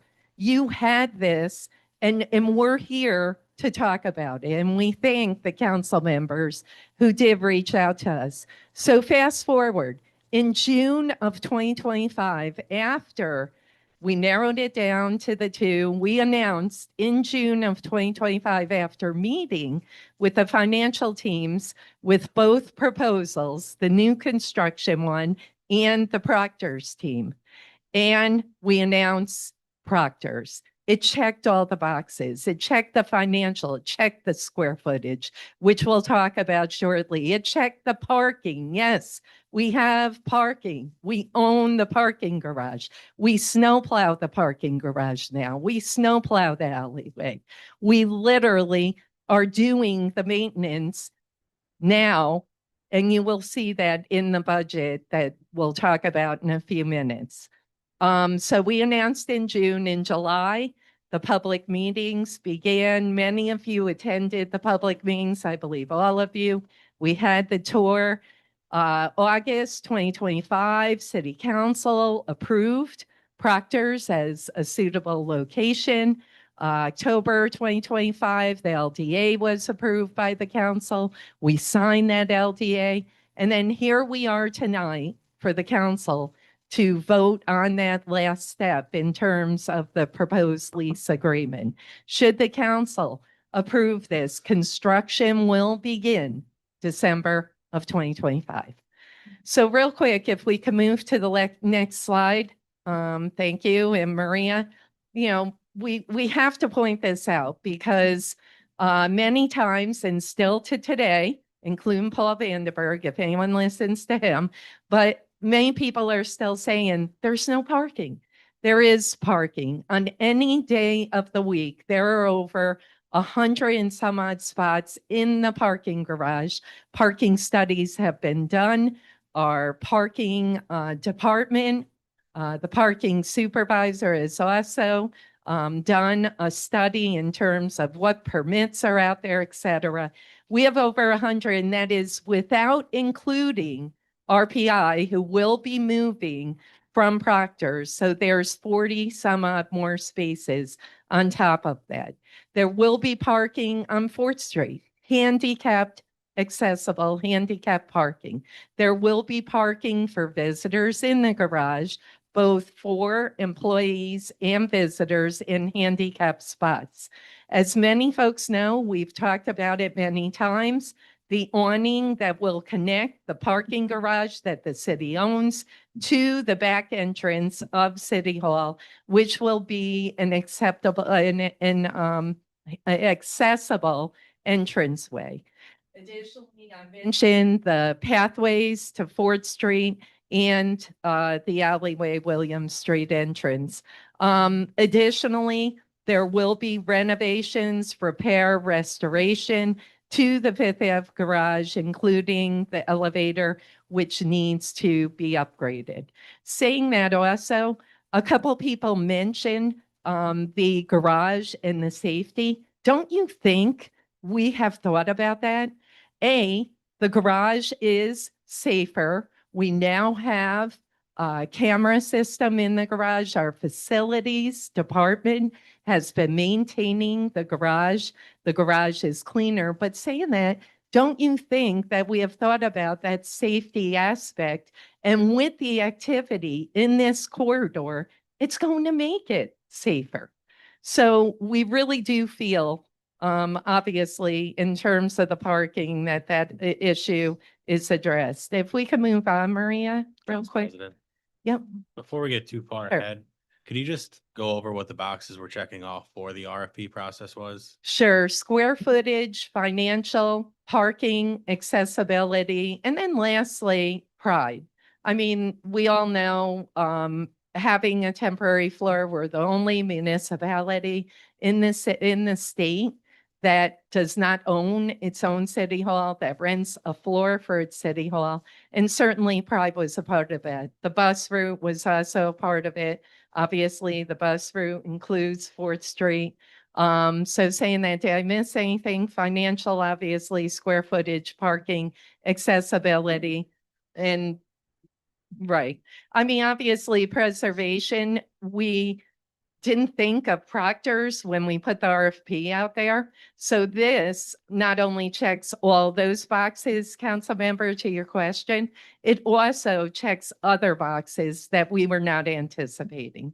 Preservation of an early 1900s theater, that at some point, and I really want to give a shout out to Joe Nicola, who did save this building. A shout out to RPI, who also had a hand in saving this building in terms of the multi-millions of dollars that was pumped in to preserve this building, to save it. But at some point, he's moving on. I mean, he's in the latter years. Obviously, don't say that to Joe, but if he's listening, but at some point, he's moving on. He's going to retire.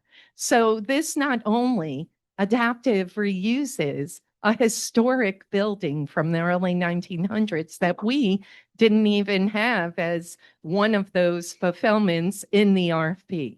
But in the RFP, obviously, room for a city hall, accessibility, user-friendly, bus route, transportation, parking, and then the pride. Pride was a factor. We want that building. We want people 30, 40, 50 years from now to say, wow, look at the vision of these folks.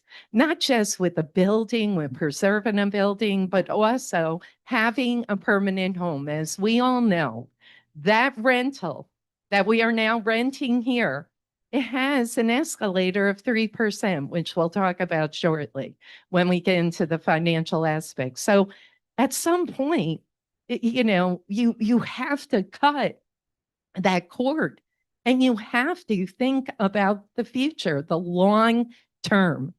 And that's where our administration, we've done that with many projects, not just City Hall. We've done it with so many other projects that, we cob. And yes, sometimes it's easy for government just to pay that yearly rent and forget about the hassles, coming down here and having, folks express maybe their support, opposition. This has been a long process. This has not been rushed.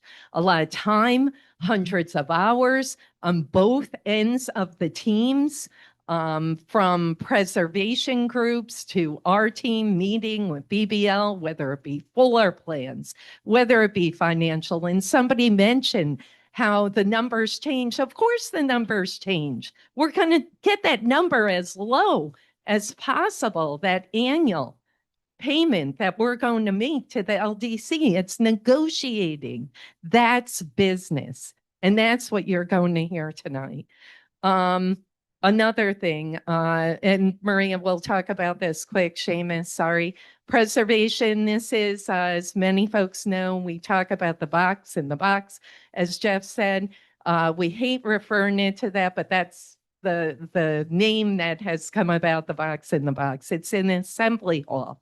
And as you can see, it can be used for a small theater, to community room, to council chambers. Obviously, the council chambers with folded tables and old drapes. This is not suitable for us. We have pride here in Troy. This is going to build that pride, answer a long-term financial situation where our rent continues to escalate, and be more user-friendly than City Hall right now on this floor is for the disabled, the elderly, etc. Has anyone parked out front? Talk to Jerry Ford. He's parked out front and he got clipped getting out of his car one night coming to a council meeting. Talk to any handicapped person who tries to get into City Hall here now. They have a difficult time. We have to help them time to time. We have thought about everything. Seamus, literally, the developers hate Seamus right now because he has literally negotiated this to the point where we're talking receptacles. We're talking where wheelchairs can pull up to get their license or to get their marriage license, see the very treasurer to pay a bill. The windows will be at the level of a wheelchair. We have literally thought to the T on everything. And, you know, I really want to thank Councilmember Brosman. He took a tour. He talked about the electrical. He saw much of the space, which was mentioned tonight. We're going to talk about that. There is incredible space to store our vital statistics to other records. This checks all the boxes and at least 25 more. I had another question. Sure, please. What came second in the RFP process? The second proposal was over on Old Sixth. Very complicated, complex project, and it would have been new construction.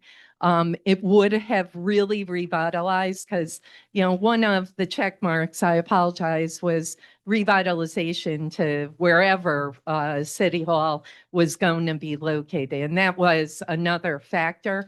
Obviously, Proctor's does that more for the corridor. This would have certainly revitalized that neighborhood.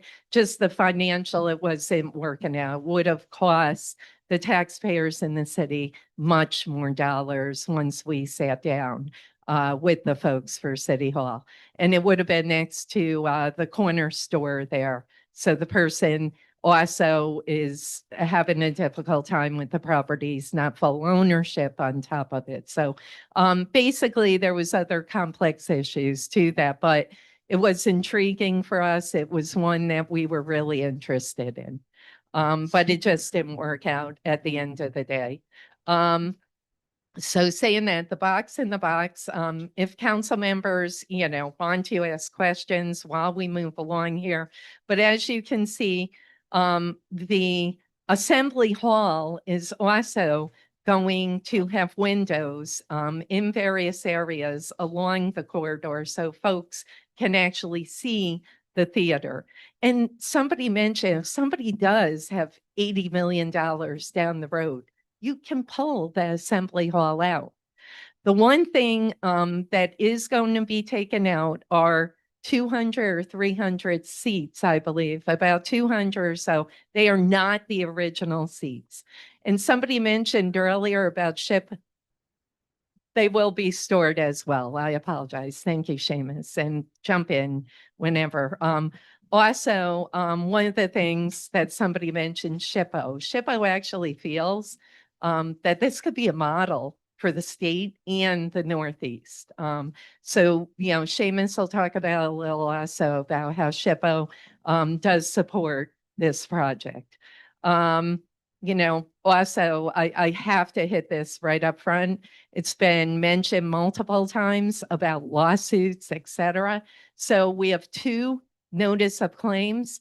I am very pleased to announce tonight we have reached a tentative agreement and the council will be receiving legislation in November at the finance meeting authorizing me to sign that settlement. So I really want to give a huge shout out to Rick Morrissey, to Seamus. Again, they have met multiple times with the attorneys from the property owners team. And so those notice of claims will be settled.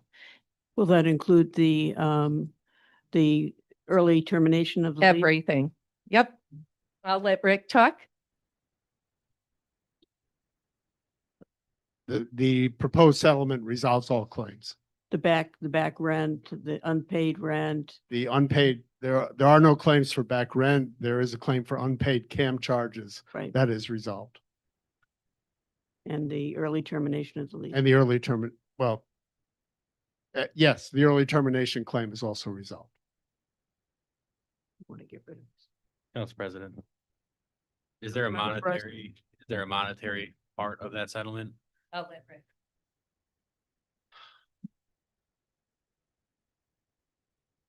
I think, okay. Yeah, the monetary claim, the payment of the CAM charges is the payment of the CAM charges as they would have been without interest or penalty. All right. I had a question about the preservation slide. If you just want to, you can circle back, sorry. I see what people are concerned about now that I'm looking at this picture. Cause that's just a floating box. How is it being secured Oh, to the ground? Yep, yep. So, great question, council member. So, there are going to be, there will be concrete that gets poured there. There will be steel beams that also get set up on the platform that will then set a floor, subfloor flooring that goes out there as well. So this is one of the earlier reiterations to try to get a feel of what the box in the box looks like. I get it. We all hate that term now too. Trust me, I've heard it 700 times. But so, you know, there will be a concrete floor that gets poured there. Then that will raise that up level for a subfloor of the flooring. There will be then steel beams that get put up, and then there'll also be the ceiling that goes on top. If it was to be removed, how would you remove the cement and steel beams?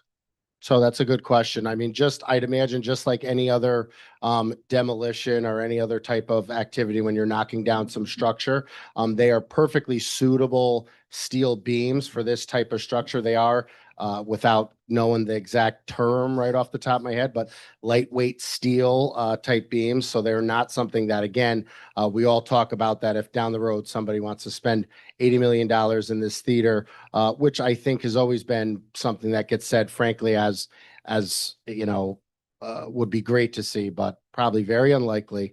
You know, and then the concrete floor as well, those seats could then you could refurbish that, get placed on that as well, but it'd be definitely, otherwise it's framed out in drywall. So it's not like you're building a brick structure inside or things like that, which you could even argue could come down too, but. You've mentioned SHPO's approval of this project and praise of it. Do you have that in writing somewhere?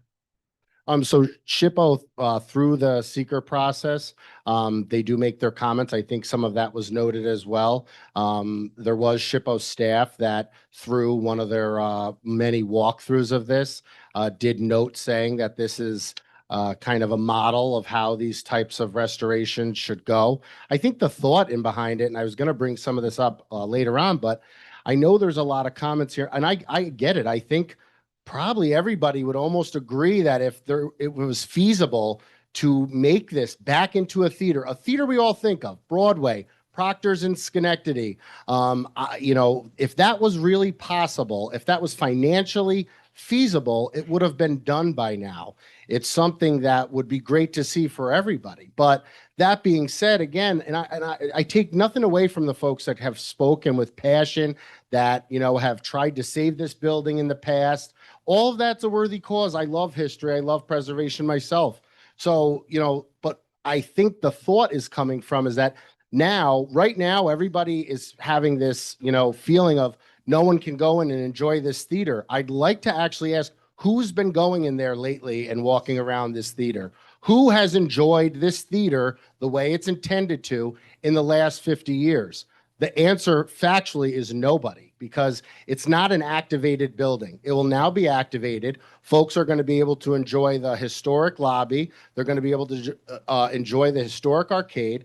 There's going to be odes to its history all over. And just like the mayor mentioned, there's going to be windows that you can see, balconies and different things. Don Rittner, in correlation with city staff as well.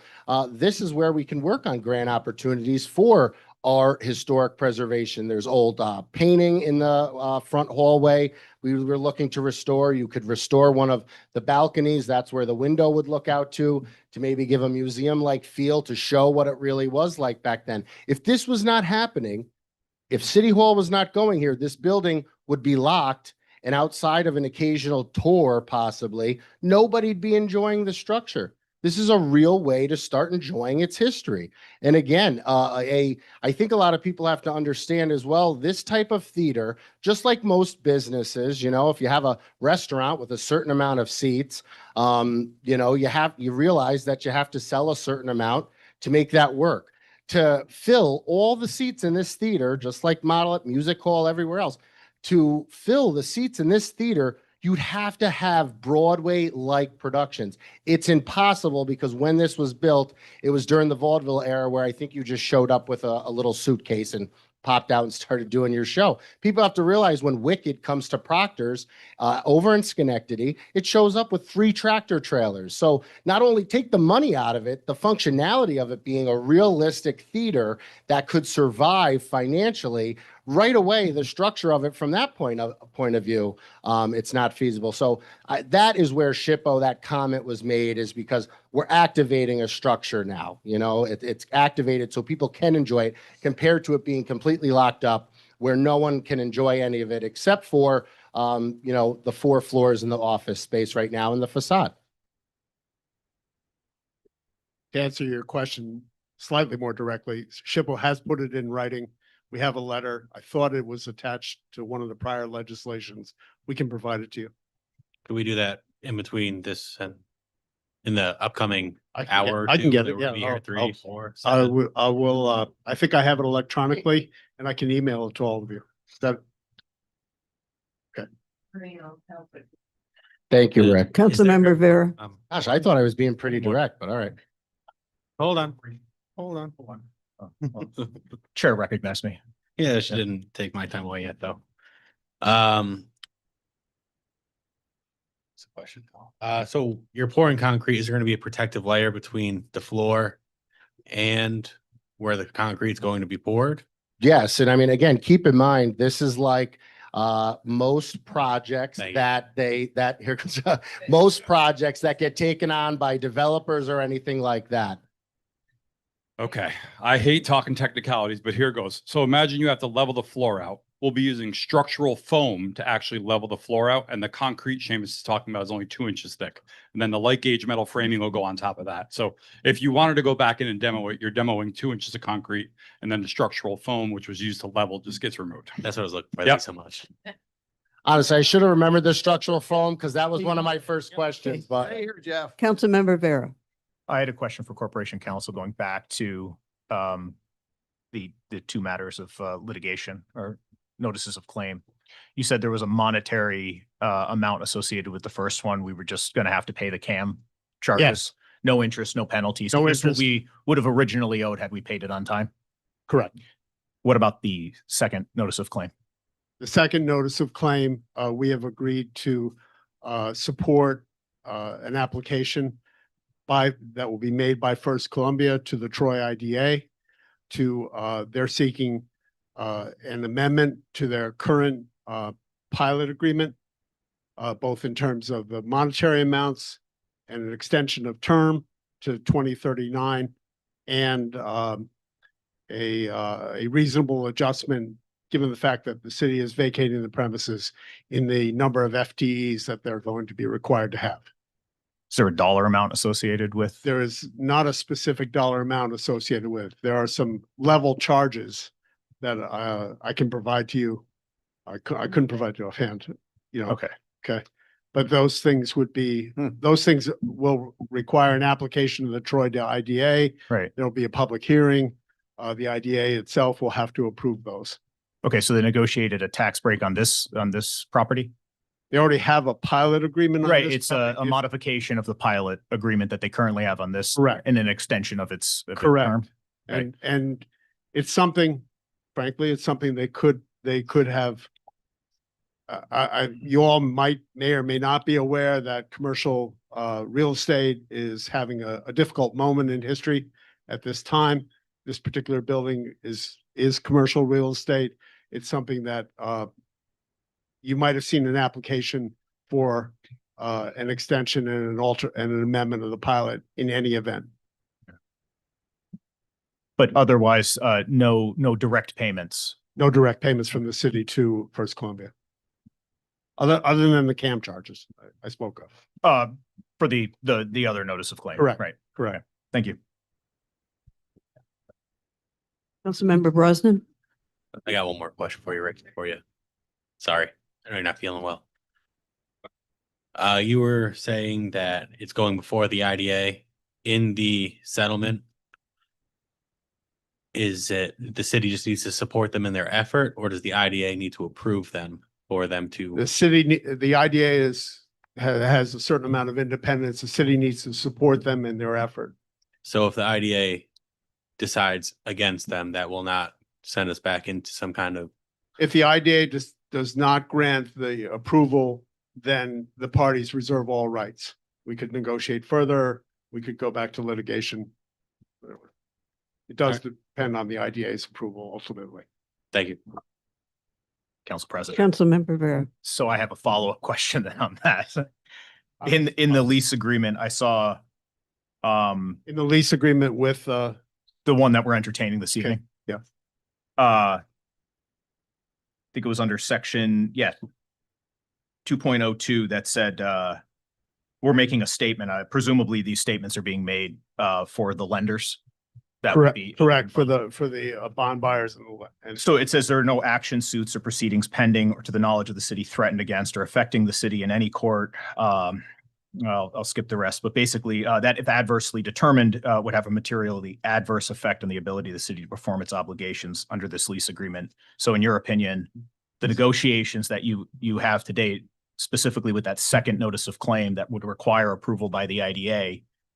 So the You don't think it rises to the level of the negotiations give me much more comfort with that but in addition, the amount at stake with regard to the second notice of claim, in my view, is not what the claim purports to be. And therefore I would, in my opinion, what an adverse material effect is, that it may not rise to the level of that. And I did anticipate you would have that opinion. So the very next clause in the contract says that the operations to be conducted by the city at the facility, meaning Proctor's, are essential to governmental functions of the city or the services the city provides to its citizens. The city has an immediate need for the facility, and such need is not temporary and is not expected to diminish during the lease.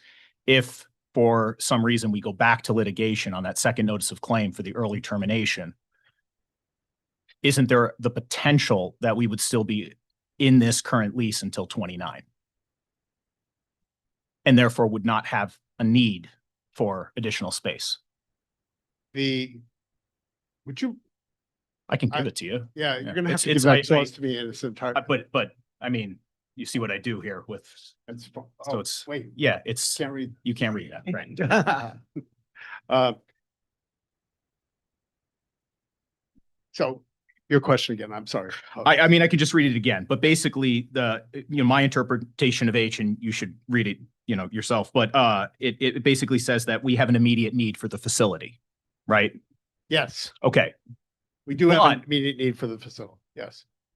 But I have read H, by the way, but Well, no, I know. I meant just to familiar. I didn't suggest that you weren't familiar with the terms of the contract.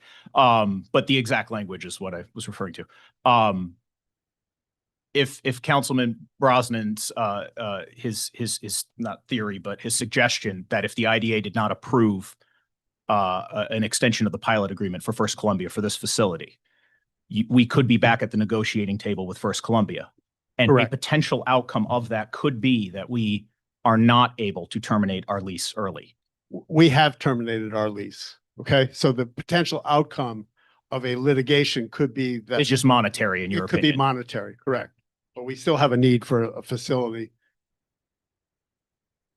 By Thank the you. way, I should. That does answer my I should also represent one other thing. There is another part of the settlement in case there is a holdover provision in the settlement agreement.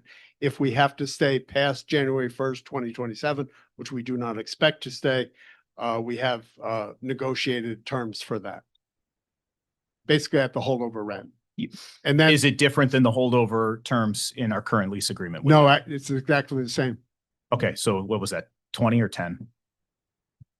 What was it? An additional rent? 125%. 120, 25%. It was 150% on I the old knew, lease. yes, I recall at the same time, we negotiated in an escalator and full cam charges. We did fix that one item. Council President, I have a question. Councilmember Soriento. What happens if First Columbia finds a tenant before the lease or So we have to give notice of an intention to hold over by October 1st. Mhm. If we do not give notice by that date, we have to be out of here by December 31st. Okay. But if First Columbia already finds a tenant, do First we? Columbia has agreed to the notice provision. Okay. Okay. So could you just clarify the full amount of the settlement? The full amount of the settlement is the CAM charges from 2024 that we were never Dollars paid. and cents. Do you have It's that? about $134,000.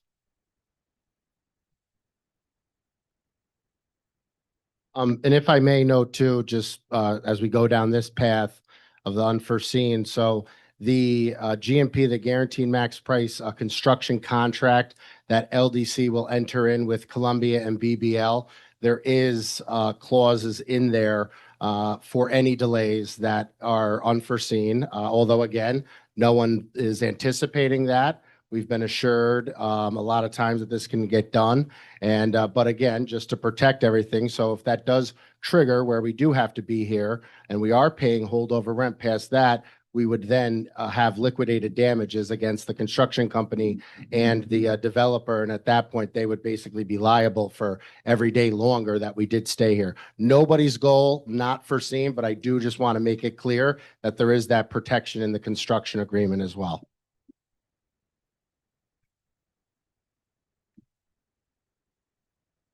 Okay.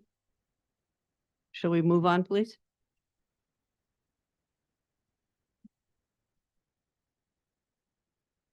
Yep, next slide. This is the arcade, as many folks know who attended the open house back in July. This would just be a conceptual renovation of the historic arcade. Once again, preserving, but also thinking about the future. Next slide. Just to give you a visual assembly space, this is essentially what that assembly hall would look like. And once again, we have talked about should this pass, we move forward a preservation committee of Liz Reese from the Art Center, Kathy Sheehan from the County Historical Society and others, to really begin thinking out of the box in this case of historic types of architect, of pictures, of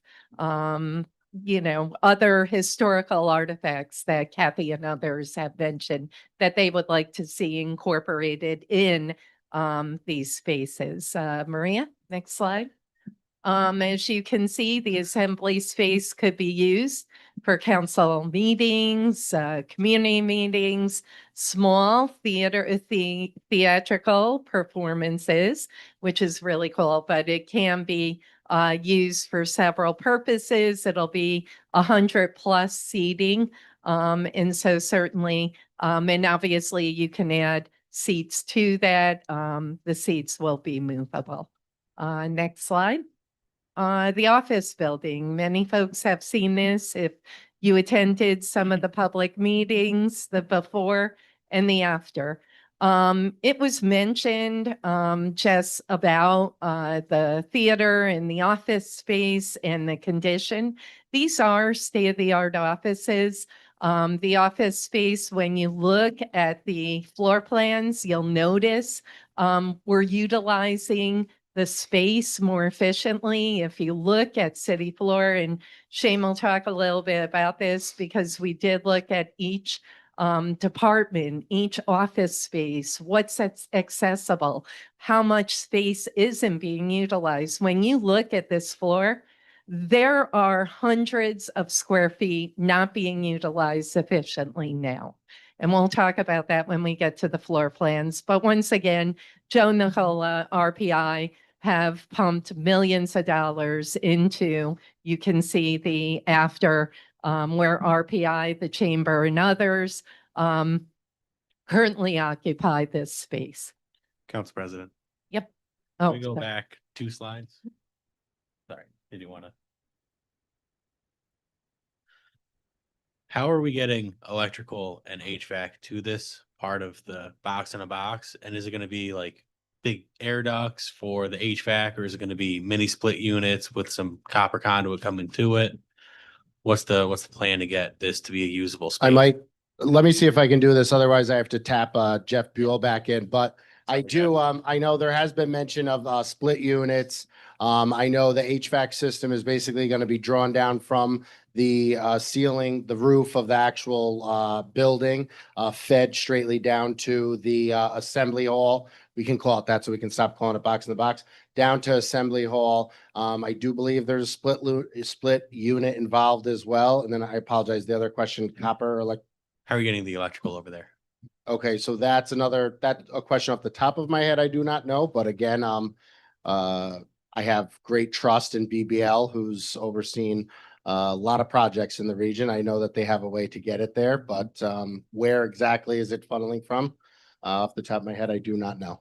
So if you were putting a hole in the roof to bring down the HVAC units, how are you going to do that without affecting SHPO? And, oh, perfect. Oh, here's our city engineer, Chris Marini. Hey, Chris, do you want me to restart? Yeah, no, the most likely game plan for the HVAC for the historic theater portion is to punch through the courtyard, the interior courtyard of the property. All right, so we're not going to be hitting any of the historic parts of the building. We're going to come out from the exterior in and then come through a non-historic section to come to the historic section. Is that what you're saying?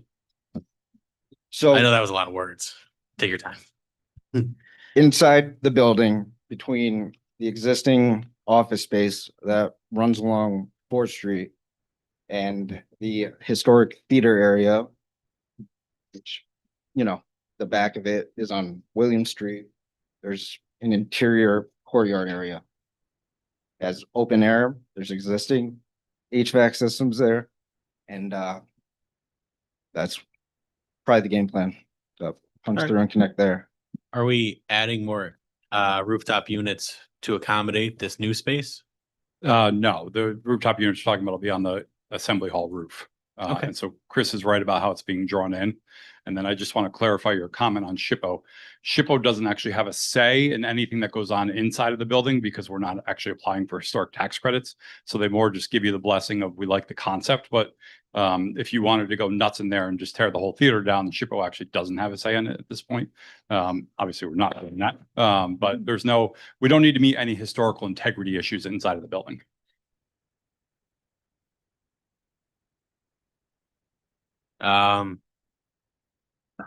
So the way this would work, then it would be reversible though still. Yeah, absolutely. 100%. Yeah. It's sitting on the roof of the assembly hall. So if you took the assembly hall down, you would take it all out. So if you're punching through the wall, would you just have to replace, what's that, a couple of bricks? Yeah, on the a couple exterior bricks. of the And building? as Chris said, there's a courtyard interior between the existing office building and then where the theater starts. There's an exterior courtyard right there that you run it through. All right. So the electrical system's coming from the existing. Yes, correct. Are we adding in a new service to that? I think they're strengthening it, but I am not an electrician. All right, so Yeah. we're gonna So upgrade. the I'm service never coming into the I'm never building. confident on electrical. That's all right. I know they're plugs. I can fill in that gap there Yeah. for you. So we're upgrading the service coming into the building. And then you're gonna put in a new section of the service to feed over that way. You got it. Is there anything that you would be concerned about of like, do we have to knock down any walls to do that? Or No. are we just gonna run it? Nope. Yeah, just All runs. right. Yep. And then if we go back, I think it's another slide or two. I'm sorry. One more. That one. Is the corridor, and I can't read that one because it's yellow and white. Large conference room. Is that on top of the stage? Yes, where the stage currently is, yeah. So how would we be, are we doing the same foam and concrete Yeah, there? everything will be run everything will be run straight through. So the stage is actually very compromised at this point. So the stage will come out. The old stage is, you take it out if you were doing anything here. So it comes out and you level it. So when the stage comes out, we would be able to put the foam down, and if anyone ever came to want to put in the stage, the existing stage would still be, the guts of it would still Yes, exist. everything's still there. Yep, the back of the house. So it would just be laying down some wood flooring. Yep. Yep. All right. And then are we knocking down any of the archways or any of the? No. No? All right. Are we knocking down anything in the building? The only thing that I would say is coming down is the curtain, which is long past its useful life. Yeah, that looked to be pretty moldy. Is that the Beautiful, case? but it's it's got 50 years of decay in it. It's being restored, you said? You're restoring it? You're storing it. All right. Oh, you're storing it. Yeah, storing it. Good to hear. I was like, I'm out. Yeah. Yeah. Is there a reason we're not applying for SHPO credits? Yeah. You'd have to go in and basically restore the entire theater. So as a municipality, you could find a loop around getting, because you need to be a for-profit to access the tax credits, but you'd be back up in that $60 million range that I was talking about. So it would increase from the not to exceed 11.5 to at least $30 million. It would be well more than 30. Yeah. All right. Yeah. Yeah, I'll have more questions. We can keep going. Sorry. Thank you. Good. Maria, we'll go back to, Jeff, don't go anywhere, please. And the letter, Corporation Counsel Morrissey has informed me they're in your emails, the SHPO. Okay. As you can see, just another example. And when we get to the floor plans, we'll talk to you about how we thought about that. Let's move on real quickly. If anyone didn't have questions on the prior slide, we're going to talk meat and guts right now about the financial. Take it away. Thanks, Mayor. I did just, before I move forward, I did just want to bring up two things that have been brought up here.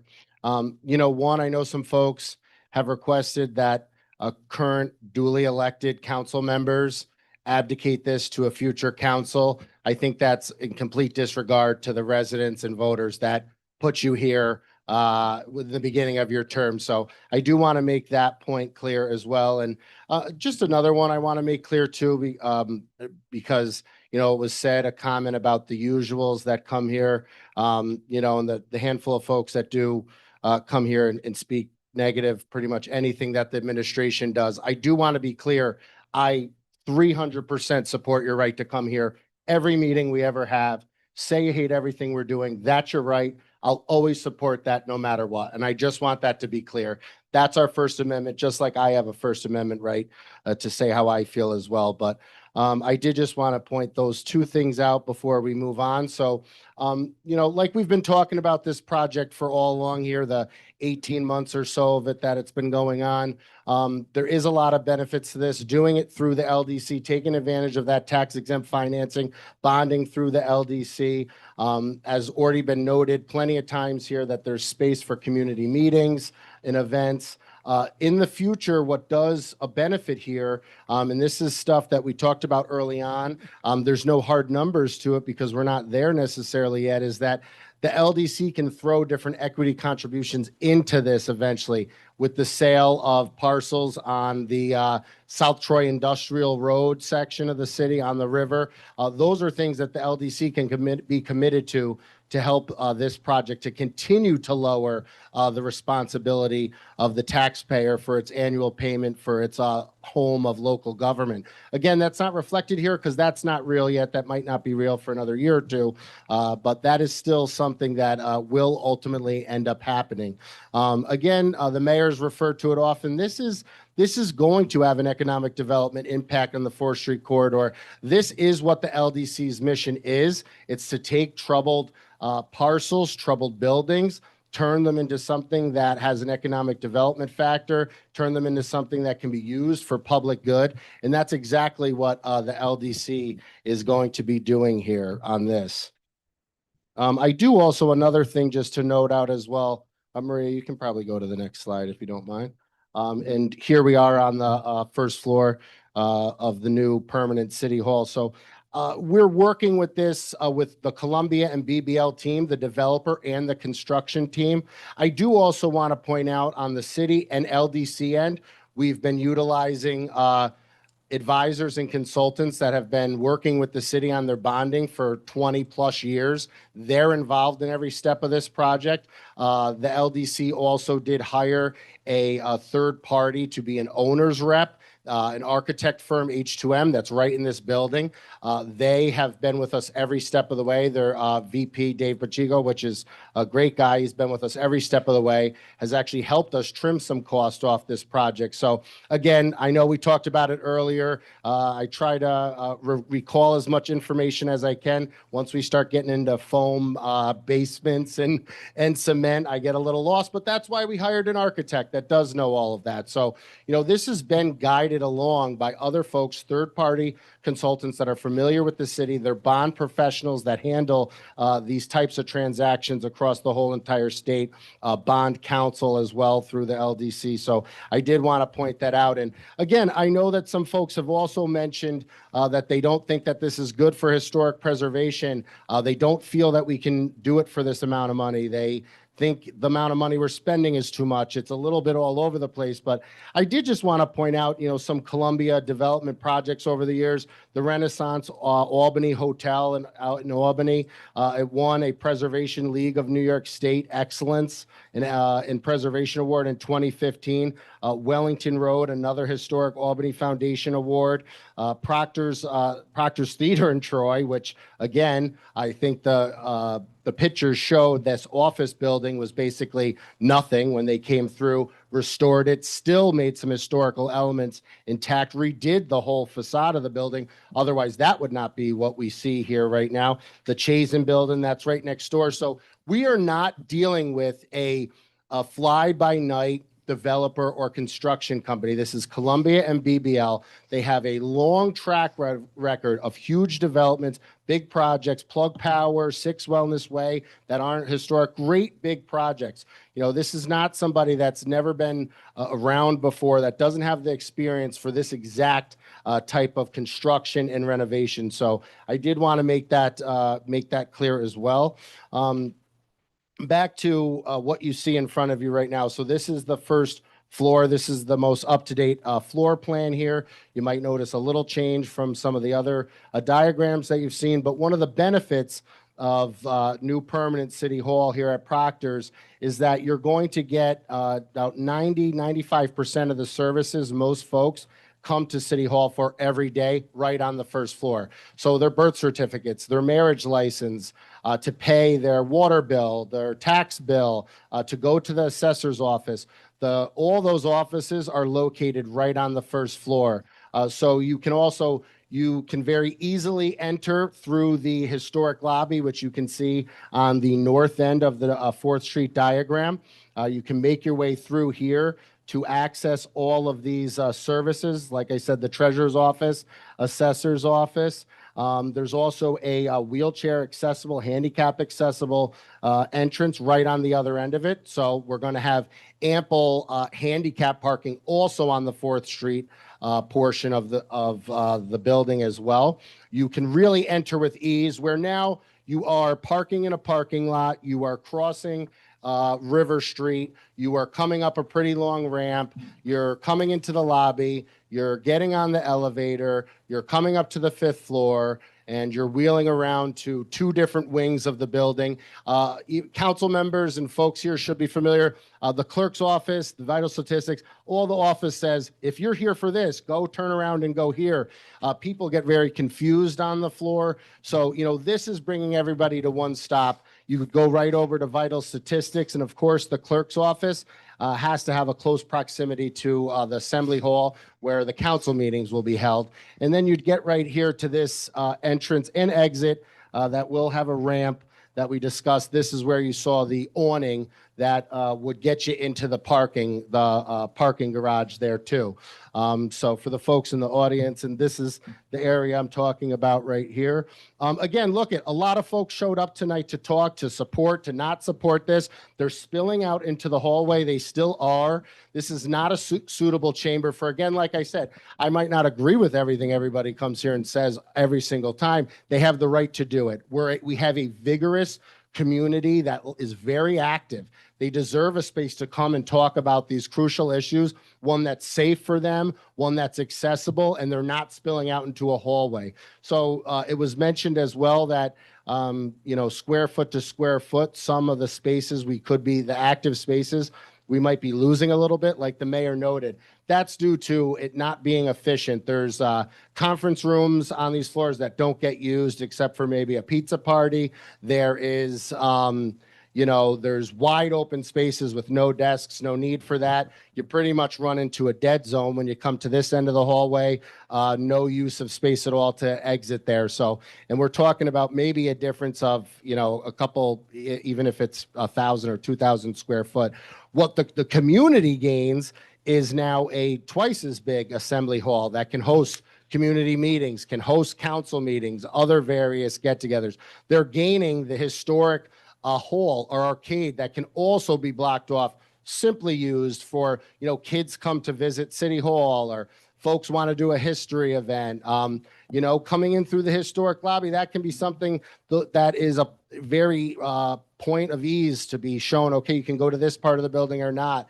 It will serve a lot of great causes there. So we are gaining the spaces that the public would be utilizing the most. That is where the gain is. And again, it will have great use of ease with the multiple entrances. Up here, you go to the existing office space. Again, a lot of misnomers out there too about this is the costs are going to skyrocket. It's impossible to do this. And how are we going to fix up the whole entire theater? And how are we going to do that? And what folks have to understand is that there is 4 floors that have already had a lot of renovation. They have to be reprogrammed. They have to be freshened up, paint, carpet, things like that. There's some walls that have to come down and get added on the interior of them. We're also making it so the courtyard was mentioned as well. This why staff, we wanted to make sure that everybody has sunlight when they're working, that they're not just in this dark space with no windows, kind of like the one we're in right now. So, this, again, this opens up everything. A great positive for our staff is that they're not going to have to go from multiple floor to use a break room. This current floor that serves, 70 to 80 folks right now, on top of the visitors and taxpayers that come here often, there is 2 restrooms for the whole entire place. You can see currently one of the conditions if you went into the men's room here. So, each floor has 2 restrooms. There's a mother's room. There's a gender neutral room. There's all the type of bathrooms that should be suitable for this type of work staff. So I know, again, it was noted about the elevator and traffic up and down the elevator. Folks are pretty much going to be using the elevator when they come into the building and when they leave. There's also stairways that are dedicated for staff. So if the building department needs to run up quick to talk to somebody in engineering or planning, vice versa, very simple use of ease there. That's kind of some points that I want to make about losing the space, that it's really not, we're gaining it. And again, when we talk about the cost of this total project, seeing that we already have a pretty sound second, third, fourth, and fifth floor, that's another huge positive of this project as well. Council President. Councilmember Vera. Has a comparison been made between the spaces? I mean, I see all the shading, and I tried to review the plans myself, but it was difficult with the PDF. Has any comparison been made between the size, the area that departments currently have and what's being proposed? Yes, I want to say that is the next slide. No, I mean by department. I mean, it would appear to me, based on the floor plans, that some of these departments are losing, some maybe 10%, some 20%, some departments, it appears their space is being cut in half. Do you have Yeah, Any, so any data on that? this was and Chris Chris went through this too, so he can discuss it. We do have another version that does break it down a little bit more by department, down by desks. Again, throughout the process that we've been going through, the whole group, not only the city of Troy and LDC working group, but the developer and the construction company, we've done multiple tours of the entire floor. We're making sure that everybody's spaces fit to standard sizes as well. So you could be pointing to, again, you know, we have some folks here that we all know, like mentioned earlier, when we came to this space, it was never meant to be permanent. So, you know, some cubicles might be 3 times the size as somebody else's. That's not, you know, that's not really the way to operate. Everybody's going to have an equal amount of sized spaces to work in. There's also ways to relook at different things too. Say the code department, they're basically in here to do paperwork, do things like that briefly. We want them out in the streets doing what they do best. You know, so you can see in the floor plan when you can go a little bit closer, they're set up in a little bit more of a bullpen type area. Now that I've had a chance to take a look at this, I guess this sort of summarizes what I was saying. So you're reducing total workspace area by about 18%, and you're increasing the number of workers that you have. So overall, this is less space for the actual workforce themselves, right? I Again, understand we have. correct, because you know, you're you have comparing the- you have the it lobby, to an you have- inefficient. You have you're the hallway, compar- you have some big spaces that add to the overall to get to that, you know, I guess you're saying 45,000. I don't see where 45,000 is coming from. The existing building is 20 and you're only creating about 10,000 square feet in the theater. So I don't see where you're getting 45,000 of overall Oh, this spaces. is- Are you counting the some basement area or something? Total usable space. Is that? Yeah. So where's the other 15,000 square feet? Is it in the basement? So I want to say also, I think the usable space is also accounting for the historic arcade and the lobby as well, I believe. And there is usable space in multiple different parts of the basement here. Under the theater, there is a very secure, dry basement. There's actually a sprinkler basement under the office building portion of it as well. That can very well be used for storage. There's ample space for storage. If you do go back through the floor plans as well, there's storage spread around almost each floor too, whether it's for IT, vital statistics, clerk's office storage, that's all accounted for as well. But there is more usable space in where we're moving to than compared to here. But yes, you again, and you know, you worked here, you've seen this. So I mean, it's not really equal to the way everybody's workspaces or the way things are set up. Totally understand that, you know, it was had to be set up the way that it had to be, but this is more efficient and providing the heavier used areas ample space, like the front facing services where residents come into, assembly hall, historic hallway, etc. Yeah, I could see that, but it still does seem as though we're trying to, you know, cram the actual workforce into this compared to the space that we have now. I don't doubt that you have, you know, that, you know, these numbers are correct, although with the exception of that 45,000 until that was not included on the floor plans that came out a week ago.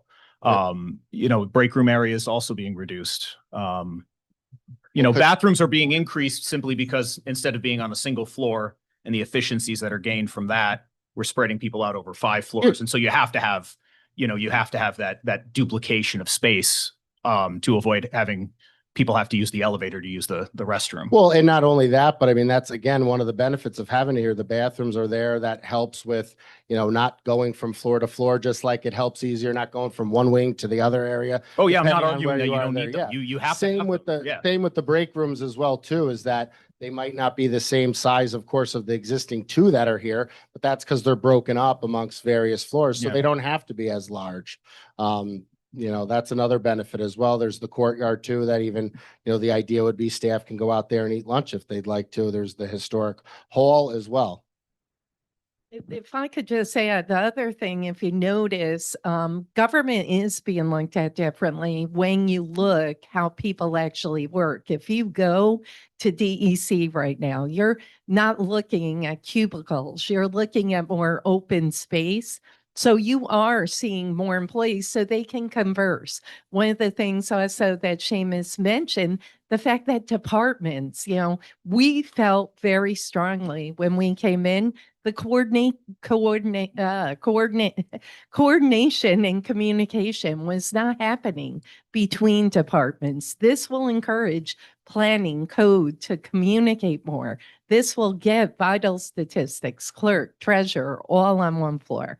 So we really looked at the way government operates to ensure that that communication also happens. And you're not going to see, like here right now, folks, you have BIS over in like a closet with no window, and then you have two people across the hall. You have people spread out. You have code, which, is a mess right now, not being utilized in terms of all that space. You have engineering. When we came in, there was one person in the office, one person out in the field.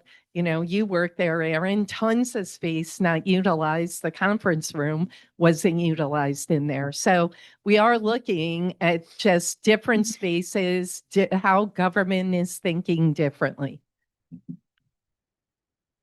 The plan does appear to show cubicles. Does it not? Oh, not as many? Okay. No, there is, and going back to that again, to the mayor's point, when you're talking about departments that you want your code officials to be communicating with one another, things like that, I believe is the reference. But no, of course, there's also cubicles. There's also regular offices with walls. There is multiple different forms of that here. Yeah, you guys we can move on, but I appreciate the explanation. Well, Okay, so leading into this graph here too, again, let's just put this out there. I know a lot has been talked about that this graph, this is supposed to give a simple picture. This is not supposed to be a in-depth breakdown of everything that we're talking about. It's a simple picture to show the difference between the fixed costs, the fixed obligated cost between where we are now on city floor and where we will be at the new permanent city hall. Okay, so everybody that disputes this, I frankly, I just don't understand it, because here's a couple background on it. All right. So just like when we go to bond for things, just like everybody here, if you have an auto loan, a car loan, or anything like that, you go and you purchase, you have a face value amount, a par amount, a principal amount that you go and you finance it, and there's interest incorporated on it. And then you pay a fixed amount for a term. This is no different than that, except it's tax exempt municipal bonding. There is no difference. I want to make sure that this is absolutely clear. Another thing, because hearing this tonight as well, if the council approves this lease, that is the payment that we're beholden to. There is no trickery that can happen after. There is no bait and switch. Suggesting that is just a lack of knowledge of how contracts work. You can't really get out of that after it. And the reason that there's a do not exceed amount is because we're being upfront with how the bond market works. And just to go into that a little bit before I break some of this down. So again, we've been working with bond professionals that, from KeyBank to our existing consultants, a lot of folks that do this every single day. And I appreciate everybody's opinion, but these people do this for a living every single day. And they're running various different models. What's the market doing? Did the Fed come down? All these different things. We're constantly getting updated. The 675 number could actually be lower than what this is. The 675 is the most reasonable target, considering what's going on in the market and what these bond professionals that do this every day have relayed to us. We put that maximum cost amount in there as a cushion, just in case that it does go up a little bit. But in nowhere in this 30 years can all of a sudden 10 years from now it skyrocket to be we owe $1 million. That's not how contracts work. That's not how this specific lease works. That's not how the bond market works. That's just not how all of this works. Again, there'll be a slide that we get to here that will show in our contract, in our current lease agreement, there is a 3% escalator year after year. That rate will increase. And even just to be fair with some folks that might say, well, maybe 10 years from now, you could renegotiate that. Maybe you could go and there's another private developer out there that would let you lease that space, and maybe it wouldn't be as much. That's the difference between the deal that we're working on now versus that. Because I think that everybody should prefer operating a lease with a board affiliated with the city. This is an arm of the city. The Troy LDC is an arm of the city. Its goal, its interest is in the best of the city of Troy. This is not a corporation. This is not a private developer, which rightfully so is profit driven, which of course, good for them. They're profit driven. There's never going to be a lease or an agreement that the city could enter into that would not have some type of escalation, that would not see this over time. This is an opportunity to provide that the city of Troy for the next 30 years can have a fixed amount that it can budget. We're going through budget season now. We talk about escalating pension costs. We talk about escalating healthcare. All these things are going to continue to happen. This is a way to mitigate that and try to keep more money in the coffers of the city, saving the taxpayers the money that they do deserve. And I know also that it was brought up here throughout the night that, well, why don't we build new? Why don't we build new? Well, if you don't really like the price of this, or you think that the price of this is going to exceed, you should really see what new construction is going to cost. It would be triple, if not more, to get a brand new building. If there was a way to make financial sense of getting a brand new building, that would have been something that we considered. We had a plethora of options, like have been discussed and been shared with the public on that RFP proposal. And this is the one that has the most cost benefits, and like's been listed already, so I won't go on a lot of the other benefits that we talked about. So, Councilmember Vera would like to ask a question. yes, council member. Yeah, I think the issue with this graph isn't necessarily obviously it's simplistic, and it's trying to communicate, a specific point of view. What I think is disingenuous about it is the idea that the costs for the current city hall are going to continue to escalate. Because if you recall, back in 2012, when the lease was originally signed for this space, I think it was a 10-year lease. It expired, I want to say September of 22. That original lease agreement did not have an escalator clause in it. The city paid the same amount of rent for this space for a decade. It wasn't until this administration came in and renegotiated the lease, a short-term lease, that the escalator clause was put in. It also wasn't until then that CAM charges escalated.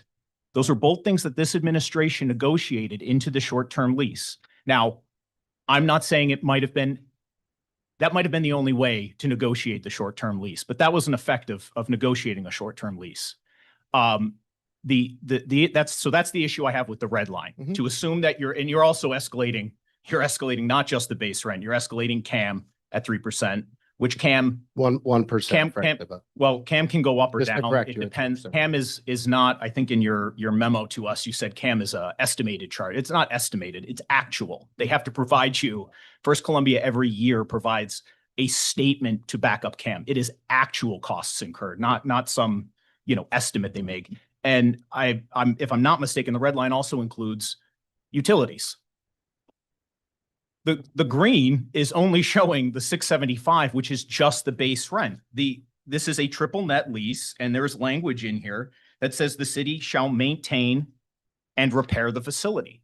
So the idea that you're not going to see a spike of $1 million assumes you don't have repairs or maintenance to the building that amounts to that. Otherwise, whatever the repairs and maintenance on the building are would be added to that.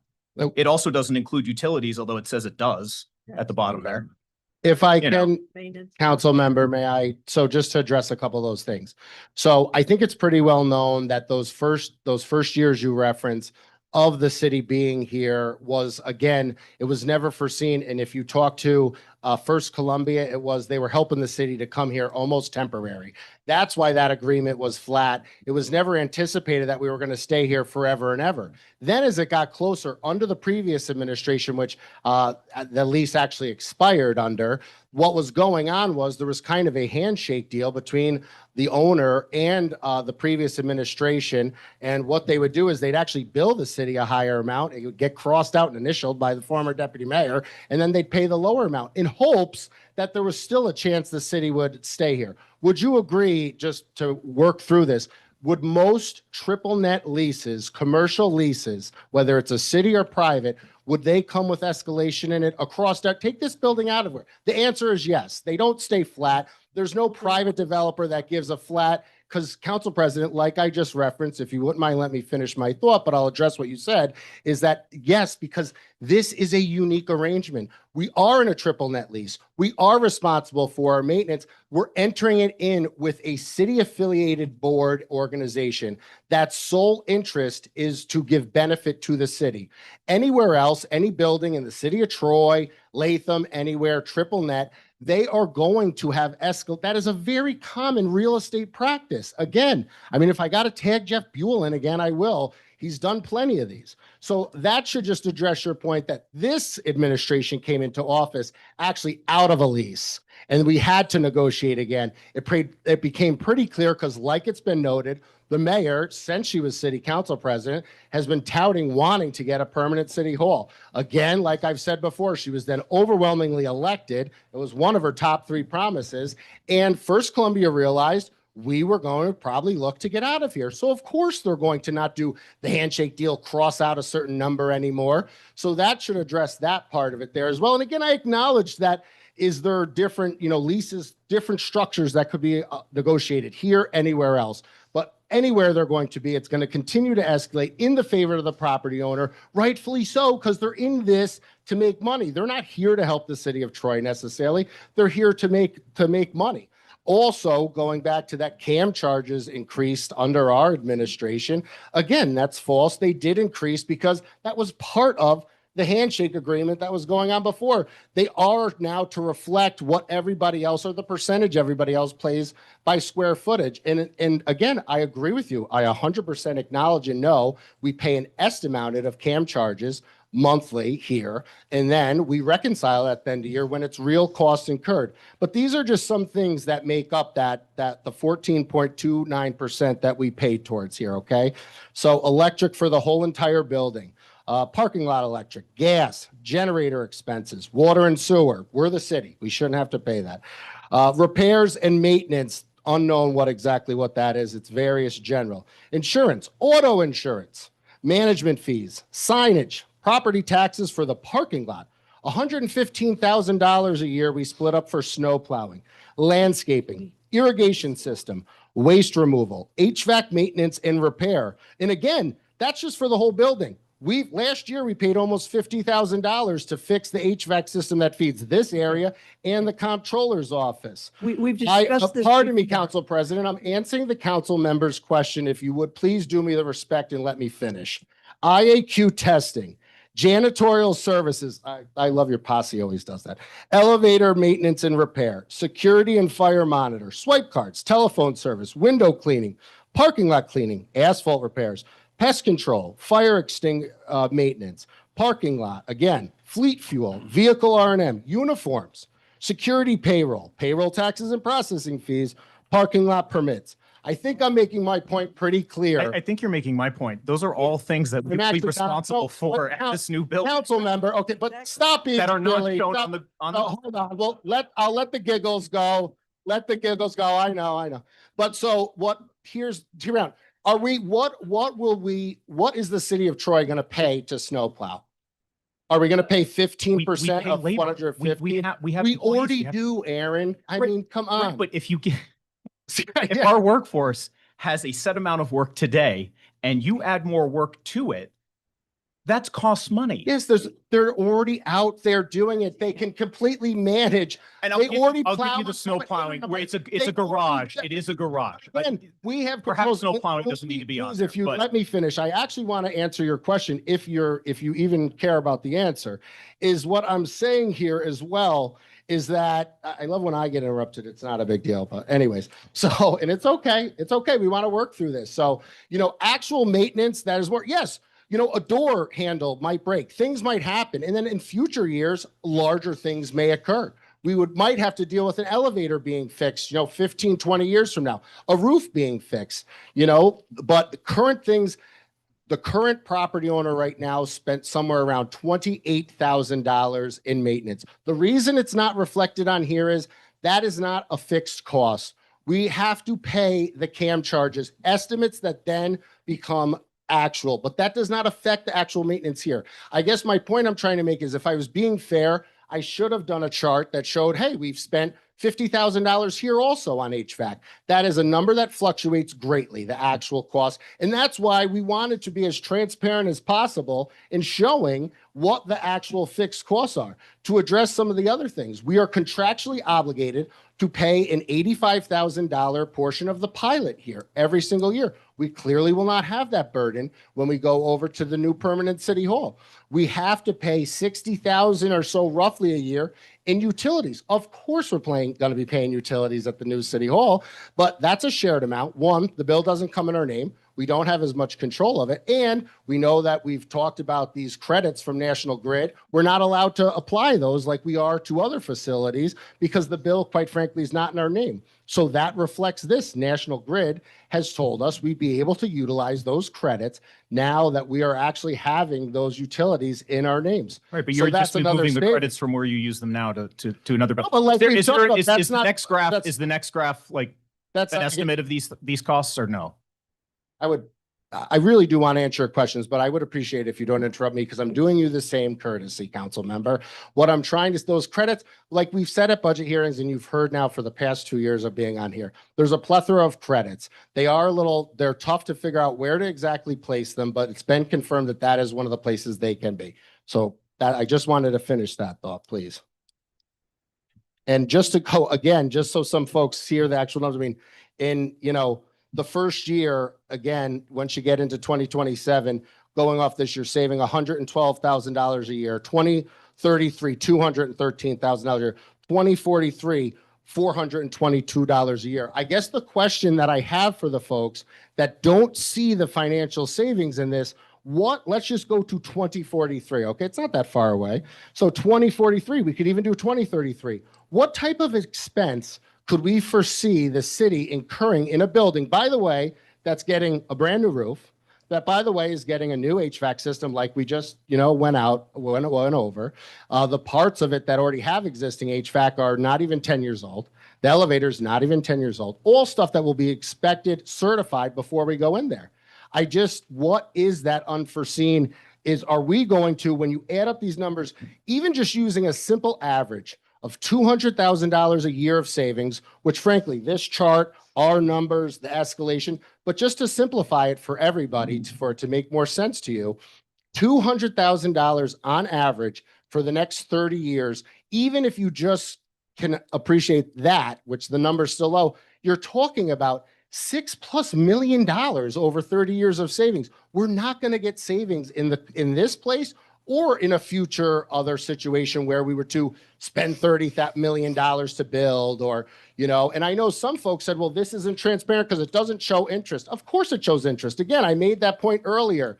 Interest is part of bonding. If we went to go build a new city hall for $30 million, well, yeah, we'd probably be paying back almost a $60 million note. That's how bonding works. Yeah. So we would not see those savings there. This deal, no matter what folks want to say, this is a savings deal. I know that people keep talking about there's a lack of transparency. It's been 18 months we've been going at this. We've broke it down as much as we possibly can, still want to, because it's savings and it's good for the taxpayer and resident of the city of Troy. Councilman Vera. So yeah, I agree with you that the green line, the green bars, it includes it's essentially the mortgage.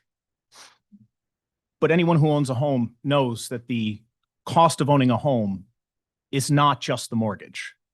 And so there's insurance, there's again, you listed basically all of them, all of the costs, but there's no estimate on what those will be. Again, and Councilman Vera, you know better. So the insurance here, that was uncalled. Now the gavel comes out. The insurance, so listen, the insurance is towards the developer that owns this building's insurance. I mean, that's a we're paying towards a larger insurance policy. The city of Troy still has to insurance. I understand what you're saying. I know, again, some folks that I own an old home. I know how it is when things go wrong. Okay, I understand that too. I'd like to go with Columbia and BBL that have done this over and over again. Nobody here, to be straight, nobody here is ever saying that there's not going to be other maintenance costs associated with this, just like our current city floor. We still have insurance as the city of Troy. That's not reflected in what we have currently. That we have to, that gets, I mean, we'd have anyways, but that they obligate to show, okay, they're additional insured, they're proved on that part of it. These are all things that is reflecting purely fixed costs, just like as a homeowner, as you would acknowledge. I'm sure some years something comes up. There's that year your roof has an issue or something, and then you spend more that year. Nobody's not acknowledging maintenance will occur, but I think it's pretty clear that the amount of maintenance that may occur is completely eclipsed by the savings that you get over 30 years. That's just a fact. Council President Steele. Councilmember McLaren asked to speak next. No? Okay, we'll move on to Councilmember Casey. I just want to point out, I just think if we have maintenance or repairs to be done, of course, sometimes we'd have to use contractors. But I think it's pretty obvious if we can get some of our workforce to do the repairs in-house. Of course, those repairs are going to be cheaper. I do want to point out, I have a friend who owned a big plot of land up on Hoosick Street. And he cleared it all out and rented to some big corporations, and they all committed to 30-year leases. And he said, yeah, it's a lot of money right now, but in 30 years, they're paying you pennies. And that's what I think when you talk about cost here, this $675,000 in 30 years is going to be nothing. We're going to be paying the cheapest rent around. That is substantial savings. It's $675 now, but 30 years down the road, it's still $675, and $675 is going to be a extremely cost-saving bargain for this city. Do we have more Agreed. slides? Council Agreed. President, Councilmember Brosnan. do you have how much we pay or how much Proctor's pays in utilities currently? Somewhere around a little under $50,000 a year. How much do we pay in utilities here? We pay around $60,000 or so a year. So when we add the box and a box and a box, it would be probably about the same. You could, it actually, I think that they were paying a little closer to 40 and the getting closer to 50 was estimating the box in the box, but I recall a difference of kind of gaming out 50 versus 60. Have you priced out insurance for Proctor's? So yes, the LDC is gearing up to have insurance, a builder's risk policy. And in the future, the LDC will actually also carry the insurance as the property owner. And, you know, currently we're probably looking at an estimate of that to be, it could be anywhere from $15,000 to maybe $20,000 a year. That is a tab that the LDC will end up picking up. How much do we pay insurance here? Well, so it's part of our whole entire, again, the insurance that's on the CAM charges is different than what we pay. The city as a whole has a total policy and, you know, our liability just spreads to here. Yearly, our policy is $750,000. So again, for us, for the city of Troy, it will be as simple as we're not here anymore. We're over there. It's still part of one big massive liability policy. You can go ahead if you have something. I'm going to circle back though. Councilmember Vera. Thank you, Council President. The base rent is a triple net figure, and in addition to the base rent, the city shall be responsible to pay taxes, utilities, insurance, maintenance, and repairs, all as set forth in this lease agreement. What do you mean when you say the LDC is going to be paying the insurance? Okay, so again, and that's put in there because that is a standard triple net lease. Of course, the city of Troy does not have to pay taxes. The only reason it has to pay them here is because it's part of a pilot. When I say that the LDC is going to be paying insurance, is that the LDC has decided as part of one of their many future contributions to this, that we will pay the insurance as the property owner, not the city of Troy's regular policy that we have now, the actual insurance policy that we'll have for that building specifically, or we'll add it on to existing LDC insurance as well.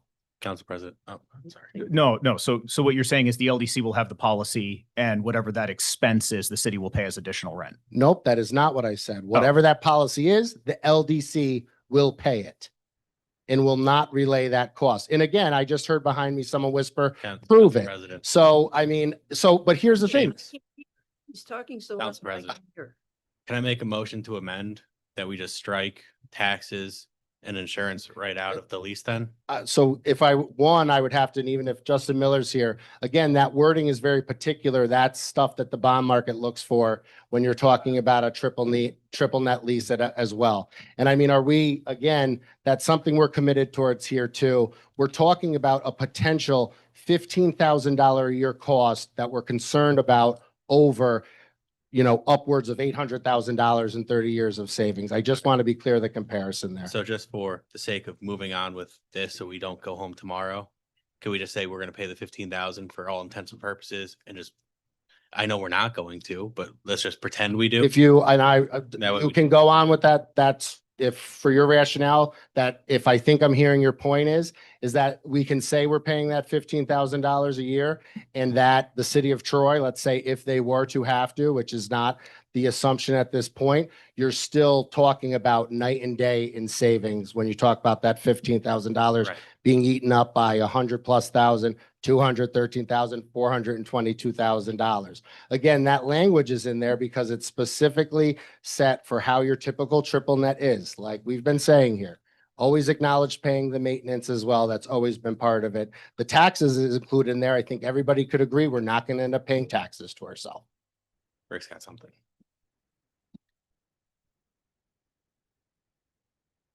The lease puts it on the city, as Councilman Vera has said, to ultimately be responsible. But really what that means in our arrangement is that whatever the LDC does not pay, then the city will pay. The LDC, nothing in the lease prevents the LDC from picking up any charge on its own. Council President. Councilmember Vera. While you have the mic, unrelated to the current discussion,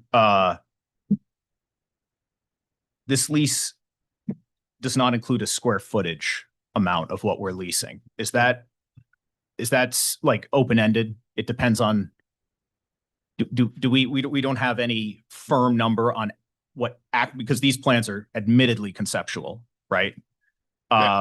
We have to go through a big construction project in order to make this happen.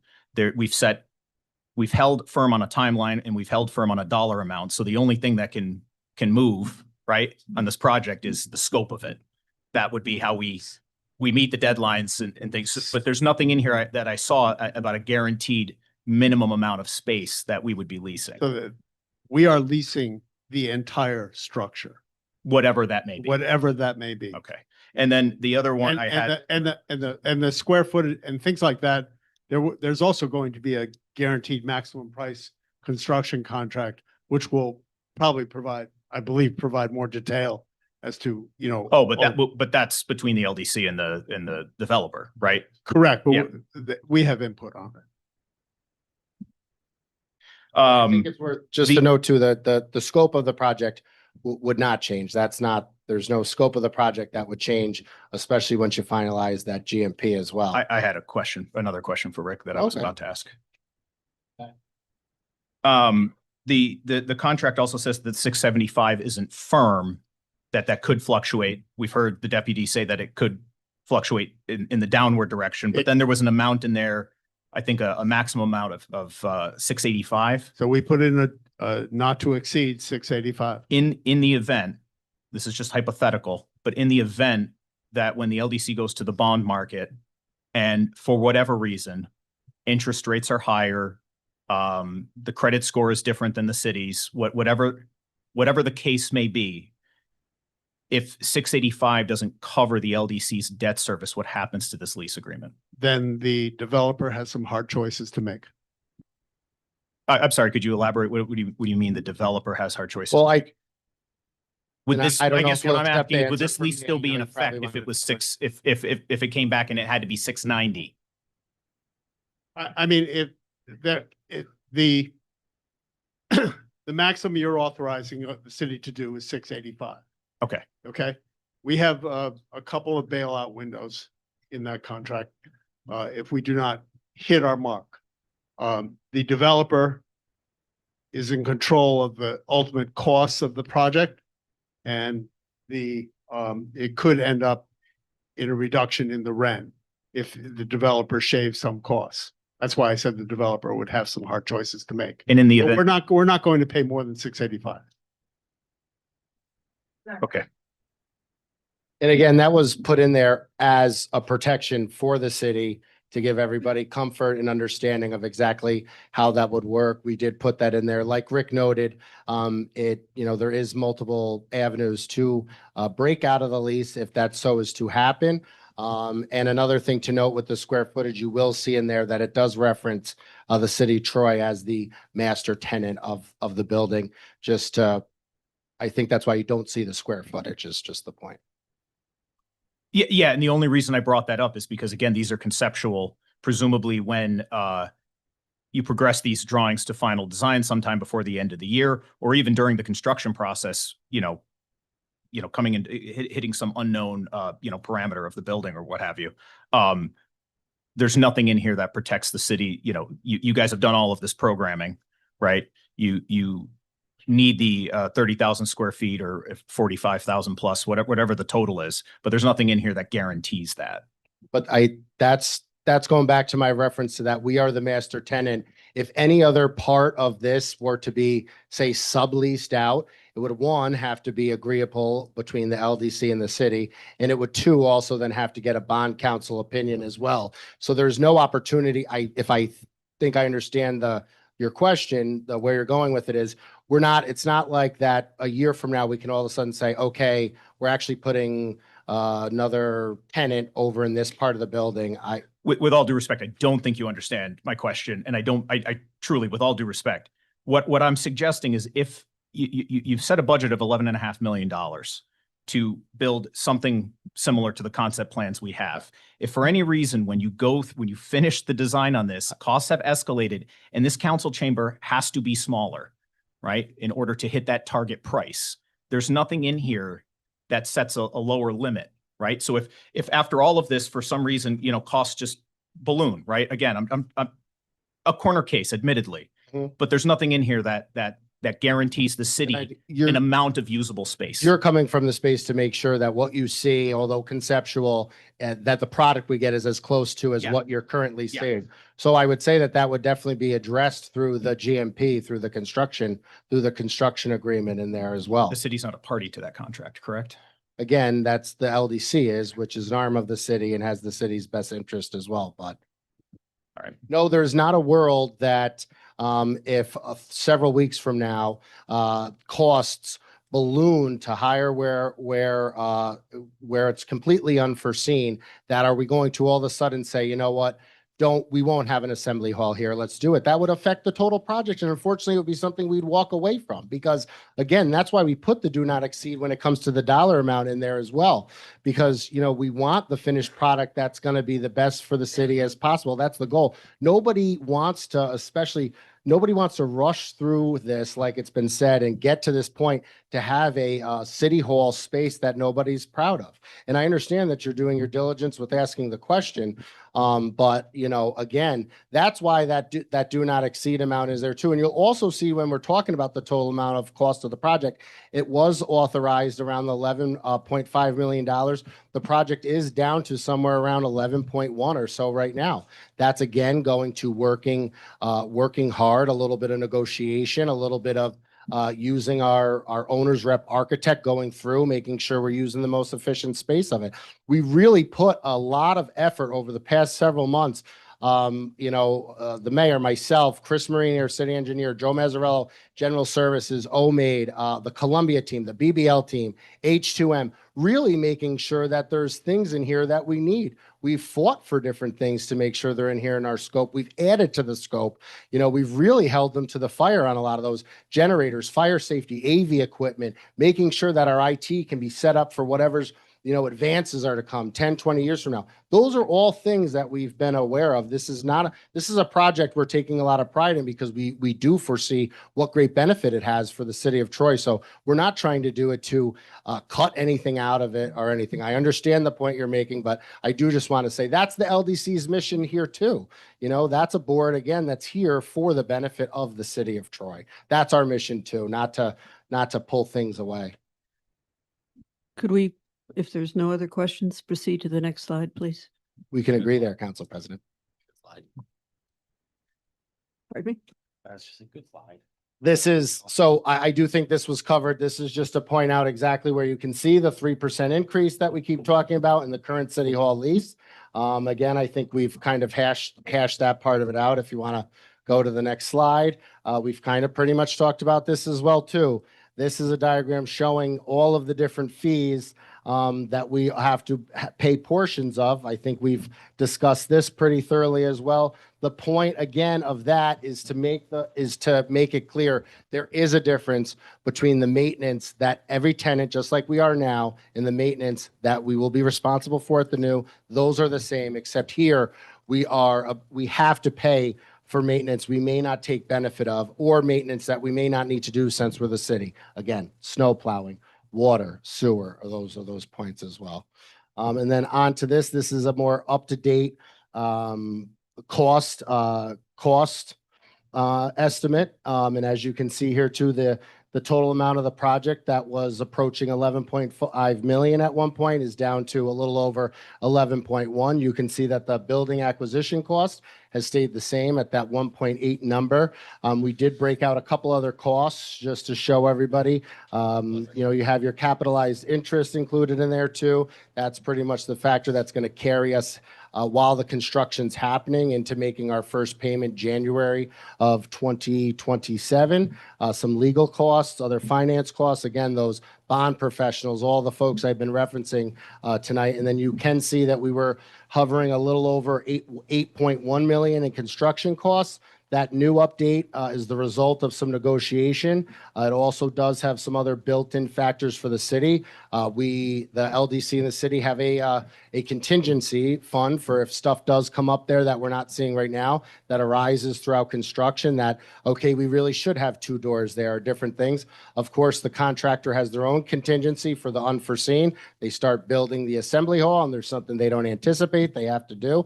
Again, that's the beauty of doing this through the LDC, is that there is that guaranteed maximum price contract. And again, for the folks paying attention here, that through the city, we'd be dealing with, a bidded project that would also have an electrician would be a separate bid, a masonry would be a separate bid. Those are all different things, while not only combining this to make it the most efficient cost possible.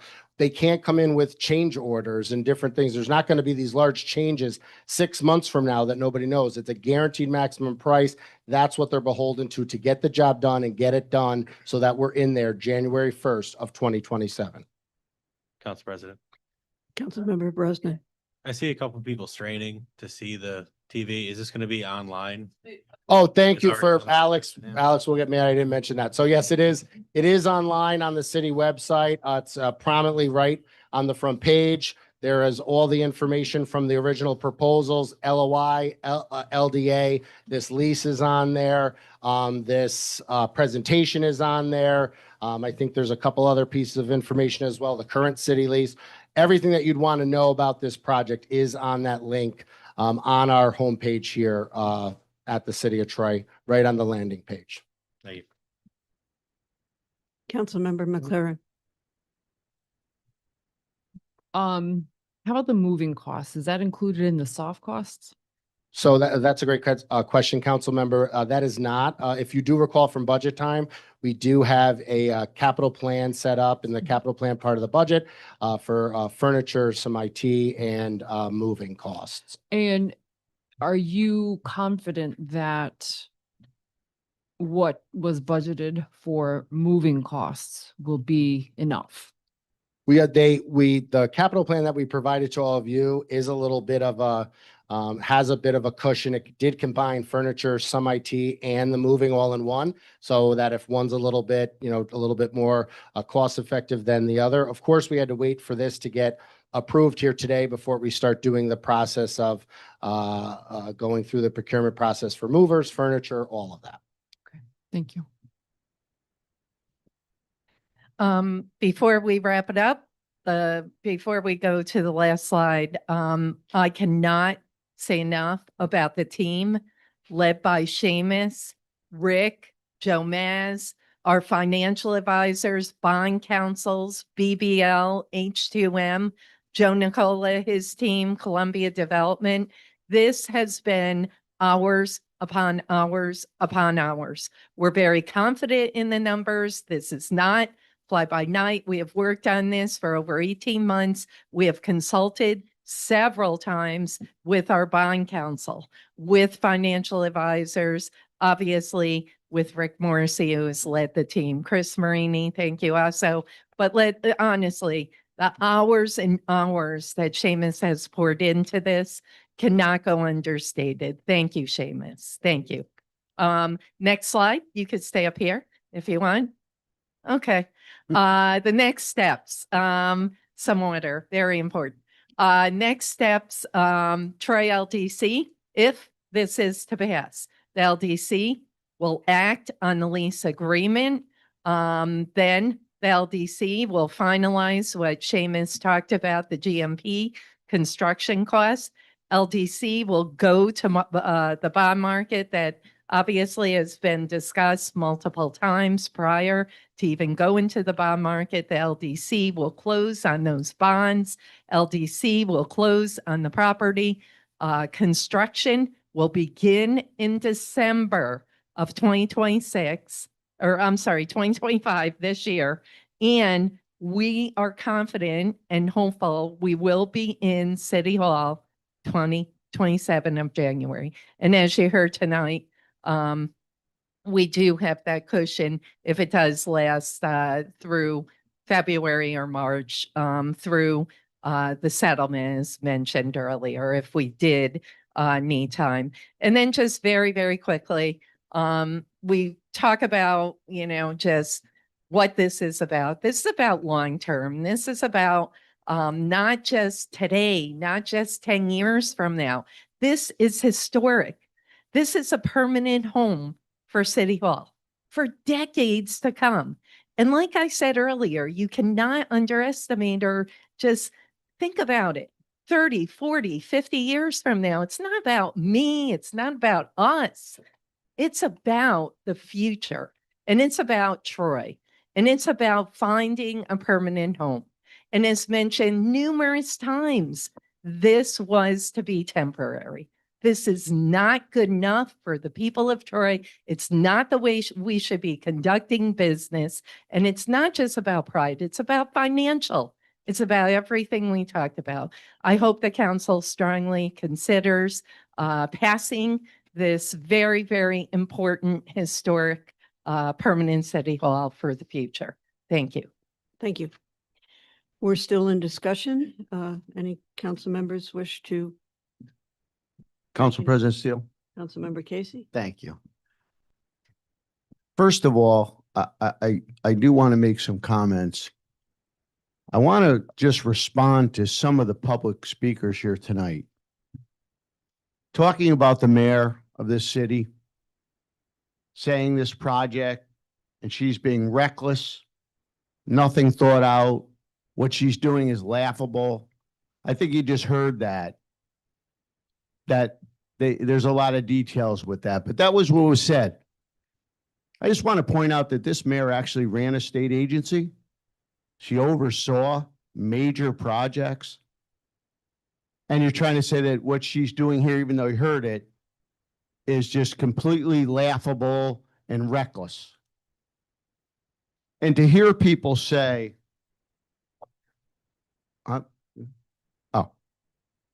okay. And to hear people say that what happened Tuesday was a referendum, not only on the mayor, but on this project, is disingenuous. It's twisting the truth for your own narrative, and you know it is. You could shake your head all you want. To be honest, let's be honest, if you all look political wonks, approximately 1 year ago, there was an election and there was chaos in Washington, and it was a bad, bad night for Democrats all across this country. Well, this year, there's chaos in Washington. And what happened was there was a revolt against Republicans this year, just like happened a year ago. And it's not any reflection. I knocked on over 500 doors and talked to hundreds of people. Okay, and I ran on a slate of numerous people, and I'm around long enough to know plenty of Democrats and are friends with plenty of Democrats, and nobody said to me, all I hear is complain about that Mayor Carmela Mantello and what she's doing or her city hall. I didn't hear it. Nobody heard it. Because she's doing a good job, and this is a good project, and you just heard all the facts. And like I said, this is what happened Tuesday was no way a reflection on her. Look at the results. You had the worst candidate I've ever seen for county executive or any other office in my life run. Well, hold on, I will. I just want to point out because of their comments, I'm responding to their comments, and I'm going to respond to their comments because these were the comments that they said. You had the worst candidate you ever saw, got 46% against a guy who was probably the best county executive in the state. And in North Greenbush, you had a guy who, thank God, lost, got 1,900 votes who had sex with an 11-year-old. That's the kind of atmosphere we're in this year. Okay, so this isn't a reflection on her. Now let's talk about that. It's responding to what they said. Please stay on topic. It is. I'm responding exactly to what was said in front of all of us about the mayor. No one Sex with brought an up the 11-year-old. other issues. You were Yes, they did. out of line. They talked about why it happened Tuesday and why we lost and why it was a reflection on the mayor, and I'm responding to that, and it's exactly what it is. Okay, It's okay with me. please, let's let him finish. Okay. Let's just say, let's talk about the city hall proposal. At first, like many of us, this was not even on my radar. I thought ICC. I've always talked about what you talked about, Aaron, a city hall, our own city hall that we built. Everybody said, oh, it's a bridge too far. I go, every other town and every other city in this country built a city hall. Why can't we? I didn't get the Proctor's thing. I didn't get the box in the box. I had major concerns, but it grew on me. Ryan, you looked at the infrastructure, said it was good. I didn't even know there was offices in there. I'm sorry, I didn't. I live in Troy all my life. I didn't know there was offices in there. Then Don Rittner, highly respected by me and this area for being a historian, said it was a good plan. And that meant a lot to me because I'm like a Troy history buff. I recently toured the Upper Burden Iron Works with 3 local historians. It made my day, made my week. I care about Proctor's. Hey, you talk about the viability of a theater. I understand that. People want to make it a theater. Listen, if somebody here won Powerball and built the theater and redid it, wow, great. It wouldn't be viable.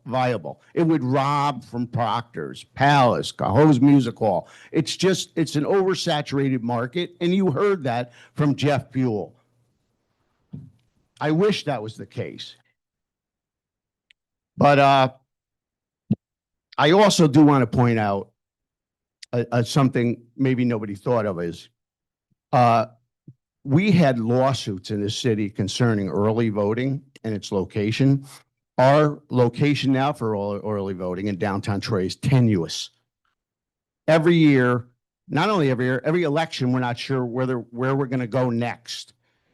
This creates a scenario where we have a permanent early voting site with parking, accessibility, and everything in our own city hall, which I think is great. But I wanted to close by saying, I've always been for a permanent city hall. I think that this does do that. I've always been disappointed that we rented. You know, I have to say, I was proud to be hired to work for this city. I was proud to be elected a councilman. I am. And I'm proud to support something like this. Somebody said something about legacy. And I think about my kids and my grandkids using this city hall and seeing historic Proctors. It's a city hall and it saved Proctors from a wrecking ball. And that means a lot to me that it be saved, to not only, you know, find a home, a city hall, but to save this historic theater. I think it's a wonderful thing. I think it's a well thought out plan. I think it's been explained as a well thought plan. And in the end, it's going to save a lot of money and we're going to be paying pennies for rent in the future. Thank you. Thank you. Shall we vote on it? We'll do a slow roll. Councilmember Keel. Aye. Councilmember Brosnan. Aye. Councilmember McLaren. I just want to say that I am not against a permanent city hall. I also have to appreciate the passion that I see in how much work you have done and that you know this project backwards and forwards. You know, that does not go unnoticed. You what? Oh, the foam. That's okay. That's all right. Jeff was there to for the alley-oop. I don't know that I'm necessarily even against this project. I just don't, I'm uncomfortable. What am I trying to say? I know we need a permanent city hall. I know that this place was never meant to be permanent. And I hope I'm wrong. I really do. I don't think there's any doubt that everybody here cares about Troy, and that's why they have the strong opinions that they do, even though they're differing. I hope I'm wrong. But right now, for me, it's a nay. Councilmember Vera. You know, I do appreciate the administration and your presentation this evening. But I believe there are still flaws in this plan, and for that reason, I vote no. Councilmember Soriento.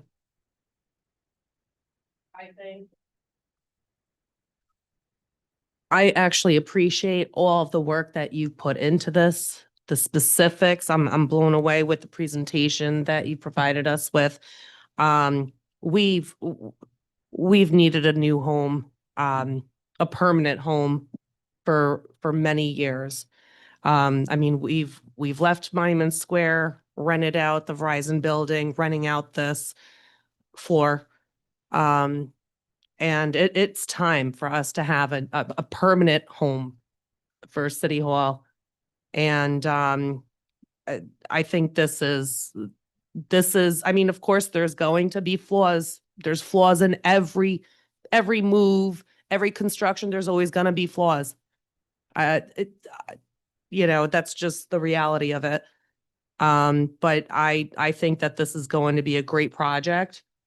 And yeah, I vote yes. And thank you so much for all the time that you spent on this. Councilmember Casey. Yes. I want to thank all of the folks who spoke here tonight, for and against. You spoke from your heart. I want you to know we listened. That's why we're here, is to hear you and to take what you say to heart. I was particularly taken and really honored, really, to have Jack Waite here in the chambers tonight, sharing his international knowledge and reputation with us. And I'm taking that to heart in particular. I have real concerns about this project. Not only the cursory plans that we've been given, but what this is going to do to the historic structure. I want to clarify the record. The SHPO letter does not commend the project in any way. It does not call it a model. And I also want to correct the mayor. I wrote in June and every month since then for information on this project and never received the courtesy of a response. So please don't say we have not asked questions, because we've asked lots of questions and gotten no answers. And that's at the heart of why I have to vote no on this, is we don't have any hard numbers. The slides that we saw tonight were very nice, and I want to thank you for putting that together. We should have had this weeks ago, not the night that we are being asked to approve a lease. If you had this information, it should have been shared with the council. And I don't understand why this whole process has been kept in the dark. Perhaps some of the members of the council were privy to this, but the entire council was not. And that's not the way to run a ball game. I'm also concerned that we're not doing what the mayor asked of this body several years ago, when it was proposed that a long-term lease be considered here. She said, no, a new council is coming in, and we shouldn't saddle a new council with our decision. And I feel that strongly tonight. A new council is coming in January 1, and we should not be saddling them with our decision tonight, nor should we be saddling the future generations of Trojans with this project. So I must vote no.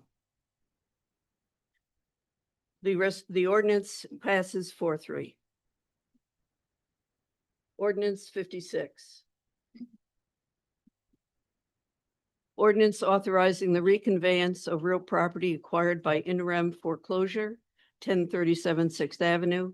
Councilmember Casey at the request of the administration. Is there a motion? Motion. Councilmember Brosnan, is there a second? Second. Councilmember Vera. Discussion? All in favor? Aye. Aye. Opposed? 7-0. Ordinance 57. Ordinance authorizing the reconveyance of real property required by in rem foreclosure, 1035 6th Avenue. Councilmember Casey at the request of the administration. Is there a motion? Motion. Councilmember Soriento with a second by Councilmember Brosnan. Discussion? All in favor? Aye. Opposed? 7-0. Resolutions. Resolution 108, appointing commissioners of deeds for the city of Troy. Councilmember Casey, Council President Steele. Is there a motion? Motion. Councilmember Brosnan, second. Second. Councilmember McLaren. Discussion? All in favor? Aye. Opposed? 7-0. Resolution 109, resolution appointing Commissioner of Deeds for the city of Troy. Councilmember Casey, Council President Steele. Is there a motion? Motion. Councilmember Keel with a second by Councilmember Brosnan. Discussion? All in favor? Aye. Opposed? Resolution is adopted 7-0. Resolution 110, a resolution to commemorate the service, life, and legacy of Honorary Captain George Boone by designating that Grand Street as Honorary Captain George Boone Way. Councilmember Casey at the request of the administration. Is there a motion? Motion. Councilmember Keel, second Second. by Councilmember Brosnan. Council President, same. Can I be added as a co-sponsor? Sure. I would too, please. Same. I think we have Yeah. a lot of folks who want to join, so. Yeah. I urge you in the future, when legislation comes out, if you want to be added, to email back your city clerk and tell them that you want to be added. Saves a lot of time in the future. Just wanted to point that out. Thank you. All in favor? Aye. Opposed? I wanted to say, I'm sorry. That's okay. I just want to say real quick, Obviously, I knew George Boone. I came on the fire department. He was already on the scene. George Boone was taken into the fire department family. They really made him part of the family. They took him to doctor's appointments. They looked out for George Boone. He was great. When we had a fire, you're trying to go out when your tank is empty and you want to get back in your fire, into the fire to fight the fire, to save the building. George Boone would change your air bottle. So a fireman didn't have to change your air bottle. He took it very seriously, and we all appreciated so much what he did for the fire service. And I know he appreciated what this fire service did for him, which was make him part of the family. Thank you. Thank you. I think we all voted unanimously, so that is a testament to that we agree with you entirely. I would entertain a motion, I think. Motion. Second. To adjourn by Councilmember McLaren, seconded by Councilmember Brosnan. All in favor? Aye. Opposed? We're adjourned and we will take a 5-minute break.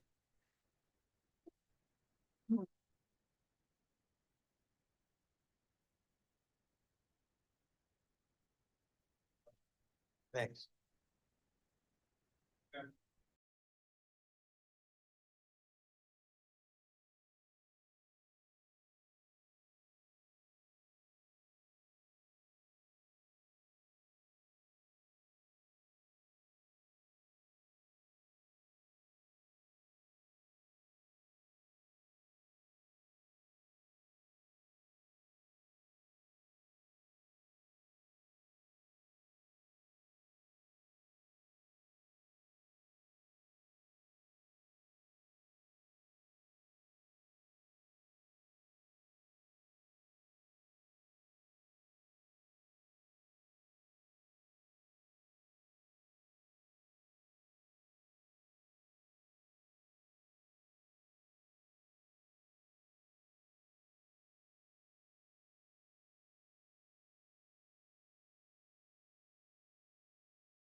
They live in Colorado. That's their life. It ain't loading up now. We good? Okay. If we could reconvene, everyone, we would appreciate it. I know it's been a long night. Thank you for hanging in there.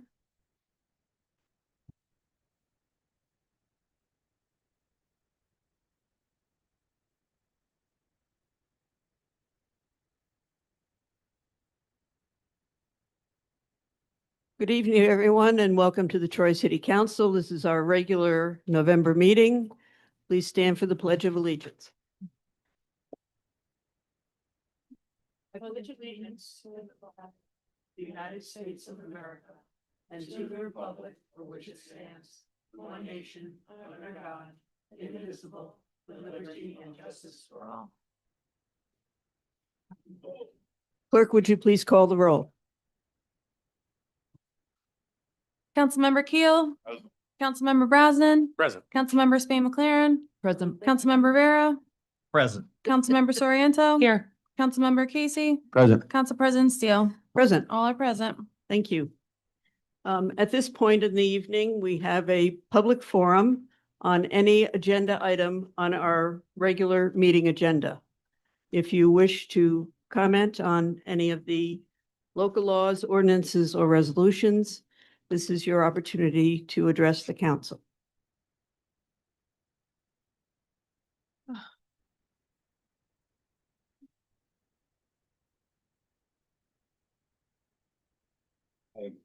Mark. Mark. It's on. Is it on? Is it on? Oh, yeah, that's that one. Okay. Mark Devitt, South Troy. Really looking forward to the passing of local law of City of Troy for the purpose of remote participation. We heard in today's session 3 different letters being read for people who are not present. So I think that point is now moot. So if people who are not present can make public comments, I guess that's okay. The next thing I want to talk about is, again, Ordinance 54 with a 30-year degree. I think after the presentation tonight, I think we should have 3 public hearings to discuss further ramifications of this financial decision, to make sure that public has sufficient means to comment and provide public comment and suggestions to changing the agreements. Without this, I don't think you guys are actually in compliance. You've made decisions that before public comments. The public hearings this summer were announcements. They weren't really hearings. I don't see any of the things that we were addressed or questioned at any of the public hearings this summer that were addressed in this presentation. I still think that bar graph is atrocious. It does not show what maintenance was going to cost us. There is things that are going to cost us. There are physical things that we'll need to purchase, like snow removal equipment for city streets, salt. The idea that there's only going to be we have a triple net lease, but we don't understand how a triple net lease works is kind of disconcerting. And I really feel like we are rushing this decision, and we should not be rushing a decision. You guys were voted out. Stop rushing these decisions. Thank you, Mark.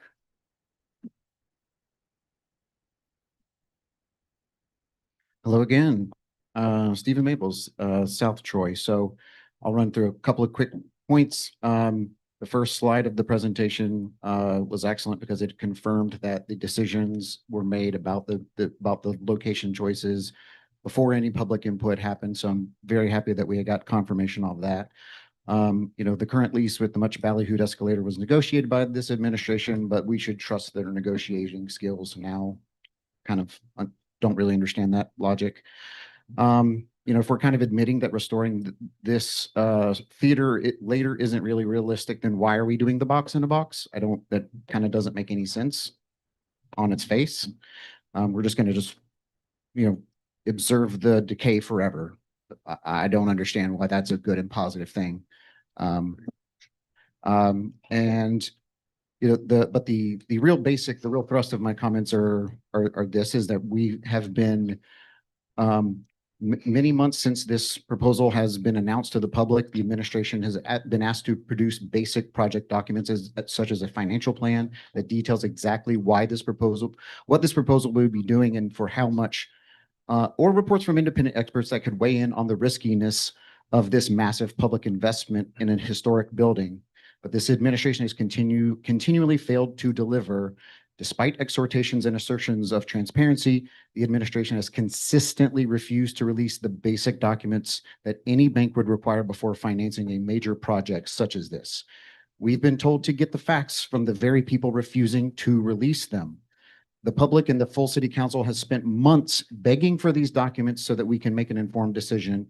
And instead, we've had a couple of tables and graphs of data of unknown origin that just flat out lie to us by omitting relevant data to provide a proper comparison of the proposal to our current rental situation or any other proposals for a new city hall. All of this is intentional obfuscation. All of this intentional obfuscation is worrying. What are we really getting ourselves into? If this proposal is as great as the administration assures us, why not just release the information? For the council, can you really say that you are living up to your duty as the City of Troy's fiduciary without having this information and having the chance to scrutinize it?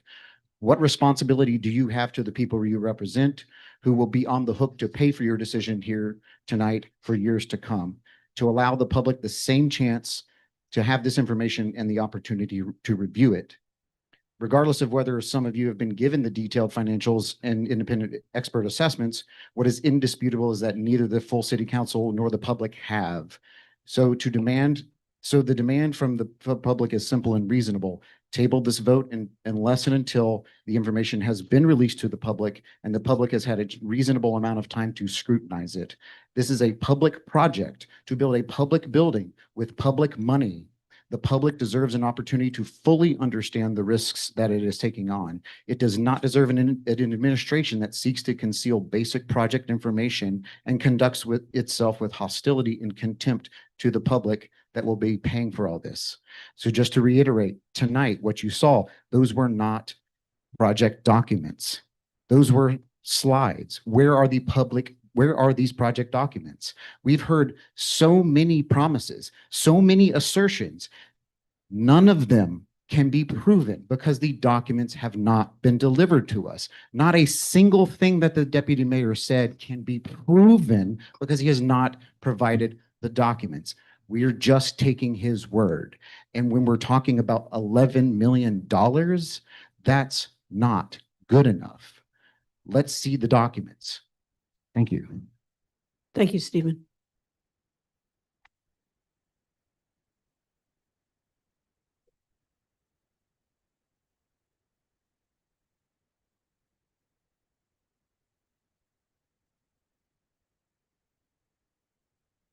Francis Sweet, South Troy.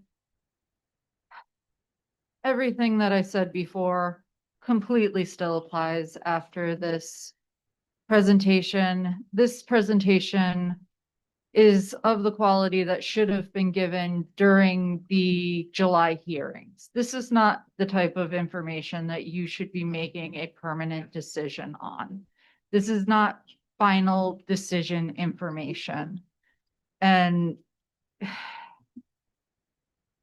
you're just going to vote it for it anyway and screw everyone over. So congratulations, guys. Thanks. Thank you, Francis.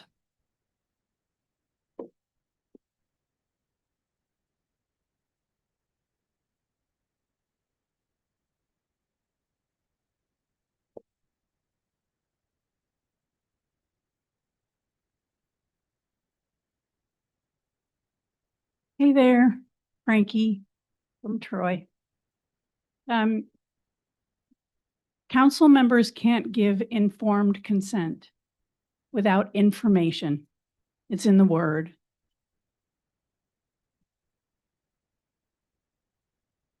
Thank you, Frankie.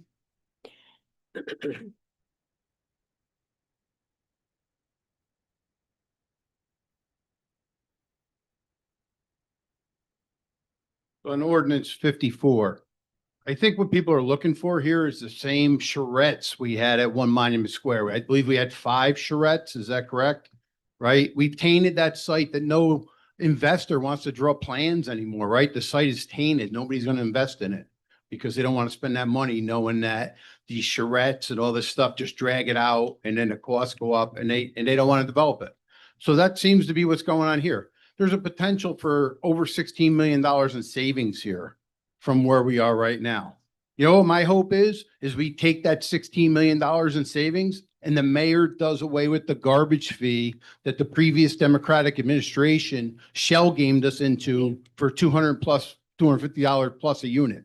That's my hope, putting money back in the taxpayer's pocket. That's what this should be about. Thank you. Thank you, Eric.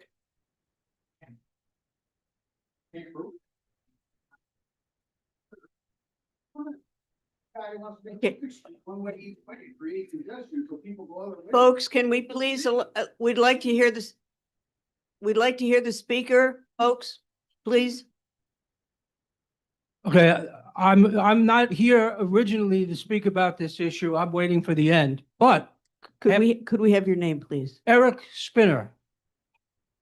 But I'm going to make a few comments about this, and the first one is this. This isn't about transparency. Let's be real here. This is about duplicity. The main argument that I seem to have garnered from the administration's argument for the efficacy of the deal concerning a new city hall at Proctor's is that we're going to save this enormous amount of money as compared to this place. Well, if I offered you a choice between starving or a can of beans, you would look at those beans as if it was a gourmet meal. The fact is that the agreement that we have in this city hall with the landlord is one of the most egregious sweetheart deals to a landlord that any municipality in the history of the world ever entered into. So when Mr. Donnelly stands up here listing the amount of cost that we're paying in this place, the first question is, why did anyone ever agree to such a one-sided agreement? That's the first thing. So, of course, this new Proctor's deal looks great compared to that. Number two, I've also heard a lesser argument that somehow City Hall being at Proctor's is going to be a boon to the area around it. Well, take a look at the area around this City Hall. No one comes to City Hall except to do business. They're not coming to City Hall to fight with the building department or code enforcement and then go out on the town. Number three, the arrangements with the renovations of this new building may not be as bad as the long-term payout and outlays that we have with this landlord, but it's preposterous that the city would enter into an agreement to spend $7 million on renovations for the landlord, not for us. Because what's really happening is this is money that the landlord, if they wanted to have us as a tenancy, should be obligated to fulfill. Also, we, the taxpayers of this city, are paying for future tenants to live in this building and pay the landlord, not us, which is absurd. Lastly, to the new council that's coming in and to Madam Council President, I believe that a failed environmental quality review was done and could be challenged legally in court due to its lack of efficacy, especially concerning parking and its effect on the area around Proctor's. So put the attorney, not the city attorney, of course, the city council attorney to work on this issue. Thank you. Thank you, Eric.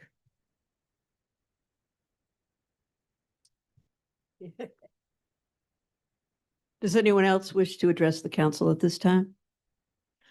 Okay, thank you. At this point, we have what is often called good news, but I'm going to call it bad news tonight.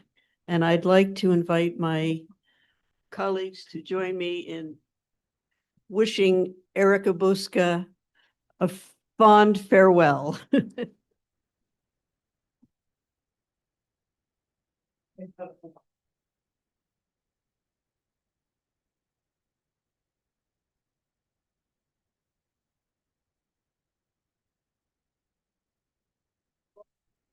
I don't know what to say. Will you stand next to me? So Erica has been a loyal city council reporter. She's reported on, I'll let you give us the full rundown, but from our perspective, she's been at every meeting, and this is going to probably be one of the longer ones, but it's her last meeting with us. And I just want to thank her. We could always count on Erica to be, well, let me say, this is a certificate of appreciation. This certificate is proudly awarded to Erica Buska by the Troy City Council for your efforts in reporting on the city of Troy in an honest and unbiased fashion to inform readers of the Troy Record. And it's signed by all of our city council members. And I want you to know that we do appreciate all your efforts, and we're going to miss you terribly. All right. Do you want to say something? Sure. Thanks. My mother's going to cry when she hears about this. And I didn't know about this and I'm shaking a little bit, but yeah, you're right. I think I've missed maybe 5 or 6 in the last 2 years. A loyal reporter. Hey, you guys are interesting. It works. It's one word. Okay, thank you. Does anyone else wish to say anything? No? Okay. Thank you. Oh, that's great.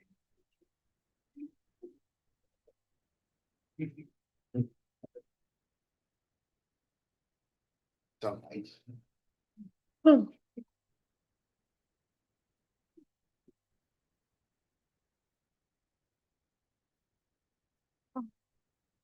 Okay, now moving along to local laws.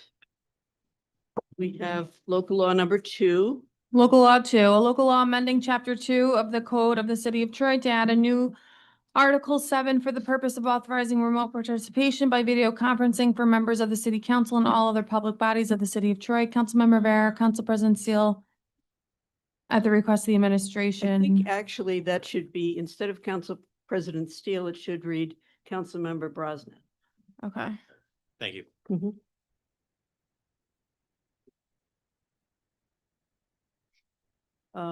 Do we have a motion? Motion. Councilmember McLaren, second. Second. Councilmember Brosnan. Discussion on the local law? All in favor? Aye. Opposed? No. No. The local law is adopted 4-3. Local law number 3.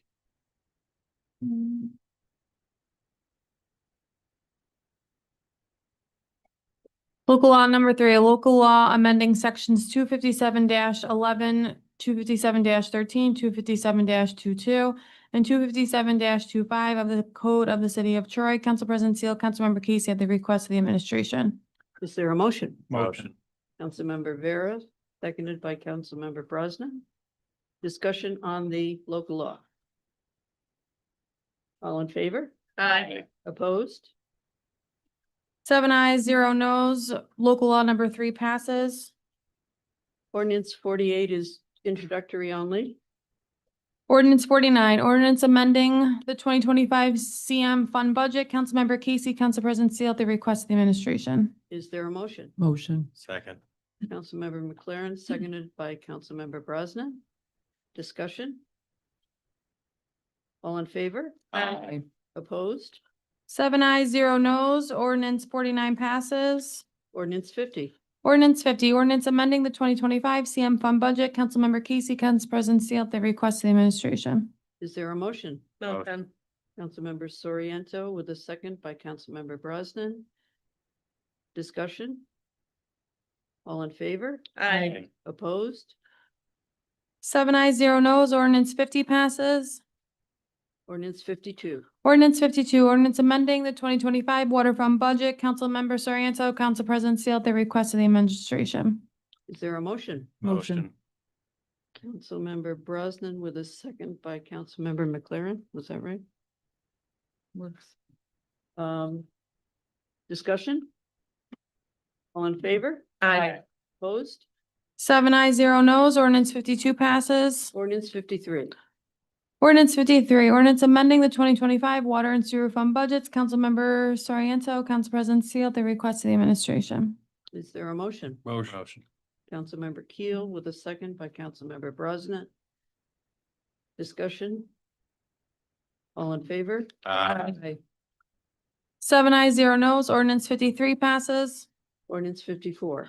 Ordinance 54, ordinance authorizing the mayor on behalf of the city of Troy to enter into a 30-year lease agreement with the Troy Local Development Corporation, Troy LDC, to rent and operate the former Proctor's Theater facility as Troy City Hall. Councilmember Casey at the request of the administration. Is there a motion? Motion. Councilmember Brosnan with a second by Councilmember Soriento. Discussion? All in favor? Aye. Opposed? Nay. 4 ayes, 3 no's. Ordinance 54 passes. Ordinance 56. Ordinance 56, ordinance authorizing the reconveyance of real property acquired by in rem foreclosure, 1037 Sixth Avenue. Councilmember Casey at the request of the administration. Is there a motion? Motion. Councilmember Vera with a second by Councilmember Brosnan. Discussion? All in favor? Aye. Aye. Opposed? 7 ayes, 0 no's. Ordinance 56 passes. 57. Ordinance 57, ordinance authorizing the reconveyance of real property acquired by in rem foreclosure, 1035 Sixth Avenue. Councilmember Casey at the request of the administration. Is there a motion? Motion. Councilmember Keel with a second by Councilmember Brosnan. Discussion? All in favor? Aye. Opposed? 7 ayes, 0 no's. Ordinance 57 passes. Resolution 103. Resolution 103, resolution authorizing the mayor to enter into agreement with Ventura County for a contribution of $25,000 towards the purchase and installation of emergency dispatch upgrades to enable emergency dispatch and radio communication with the Troy Fire Department. Councilmember Casey, Council President Steele at the request of the administration. Is there a motion? Motion. Councilmember Soriento with a second by Councilmember Keel. I'm not take it. sure. It's I Steve. did- There I did- were we a lot of both- voices there. We both all motioned there. Discussion. All in favor? Aye. Opposed? 7 ayes, 0 no's. Resolution 103 passes. 104.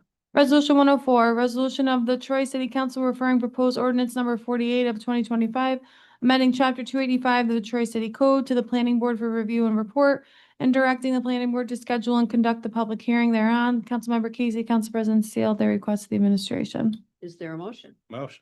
Councilmember Brosnan. Second. Councilmember McLaren. Discussion. Council President, Councilmember Vera. the risk of ruining a streak here. Is someone from the administration available? I'm just curious when this is going to be scheduled for, if we have a rough idea. Is that November's planning board meeting or shooting for December? What are we doing? It hasn't been scheduled yet. The planning board has 62 days to review the matter. Okay. I expect it'll probably go on as soon as, as soon as staff gets this. Okay, Okay. okay, There's no reason to delay it, really. excellent. Thank you. All in favor? Aye. Opposed? 7 ayes, 0 no's. Resolution 104 passes. 106. Resolution 106, resolution reappointing Bruce A.D. to the Board of Assessment Review of the City of Troy. Councilmember Casey at the request of the administration. Is there a motion? Motion. Councilmember Brosnan, second. Second. Councilmember McLaren. Discussion. All in favor? Aye. Opposed? 7 ayes, 0 no's. Resolution 106 passes. 107. Resolution 107, resolution authorizing the mayor to enter into a contract with the McCovern MHQ INC for the purchase of two 2025 Chevrolet Tahoe vehicles for the City of Troy Police Department pursuant to a request for proposals issued by the Metropolitan Area Planning Council on behalf of the Greater Boston Police Council, RFP number GBPC 2023, as extended. Councilmember Casey, Council President Seal, they request the administration. Is there a motion? Motion. Councilmember McLaren with a second by Councilmember Keel. Discussion? All in favor? Aye. Opposed? 7-0 no's, resolution 107 passes. I want It's been here for 5. to say thank you for hanging in there, chief. Oh, gosh.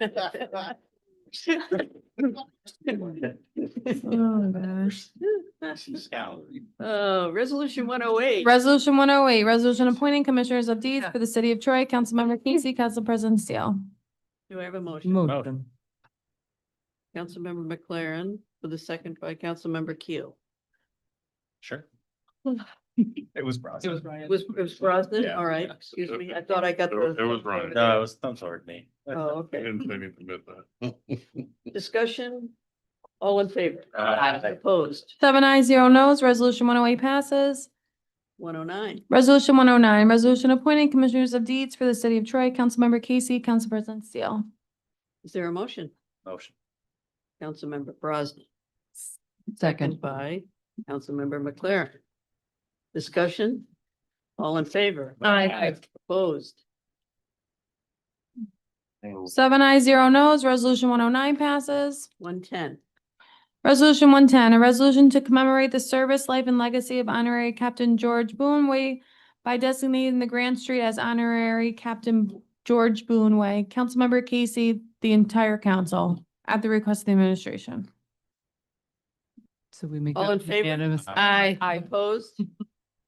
Since we can't. 7-0 no's, resolution 110 passes. Some folks have been asking when the designation of the street will happen, the official. And Jeff Ward and Matt Ryan and others, Eric Wisher, said that George loved the holidays. So we're gonna try to put it in at some point, December, January, we'll see. But we'll let you know as soon as it's scheduled. Thank you. Okay? Thank you. Thank you. Christmas. Maybe, maybe, as long as you're out there. At this point of the evening, we have our final public forum on any topic. Anyone wishing to speak on anything is invited to come forward. Please give your name and place of residence.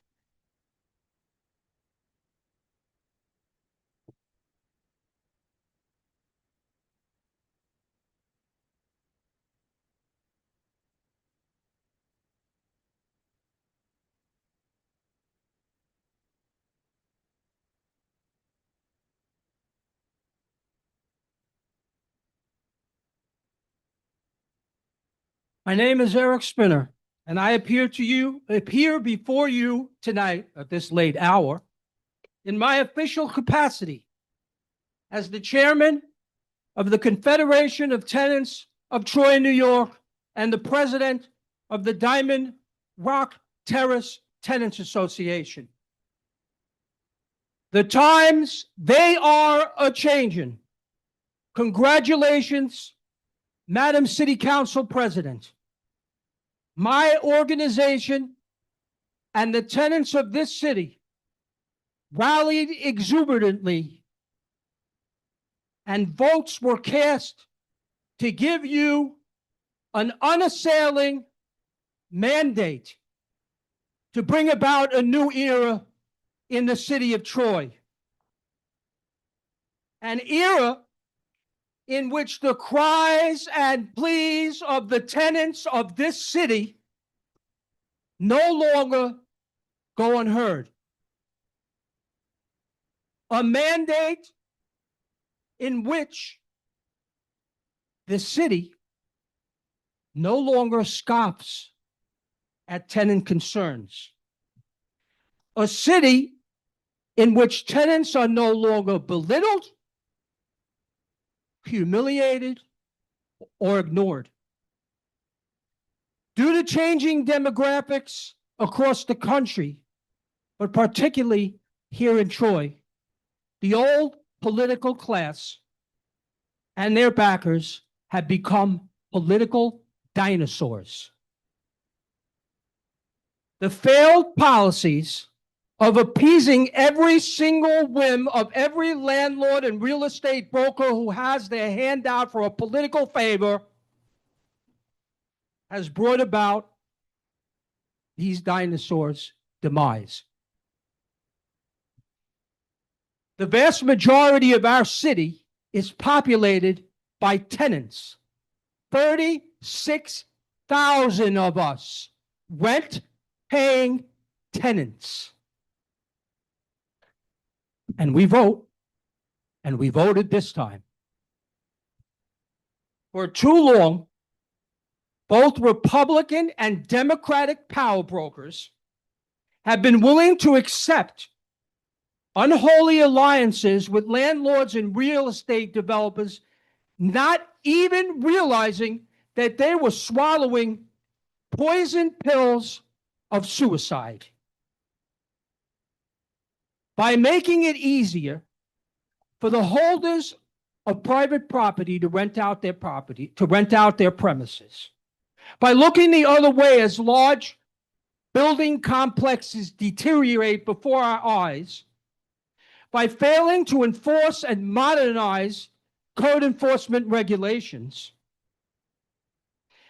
and by not putting in place restrictions on the excesses, the evil excesses of landlords, or institute protections, basic protections for tenants, a diverse group of disgruntled tenants have risen to voice their concerns, and this election proves it. What we have said in an unambiguous fashion is enough is enough.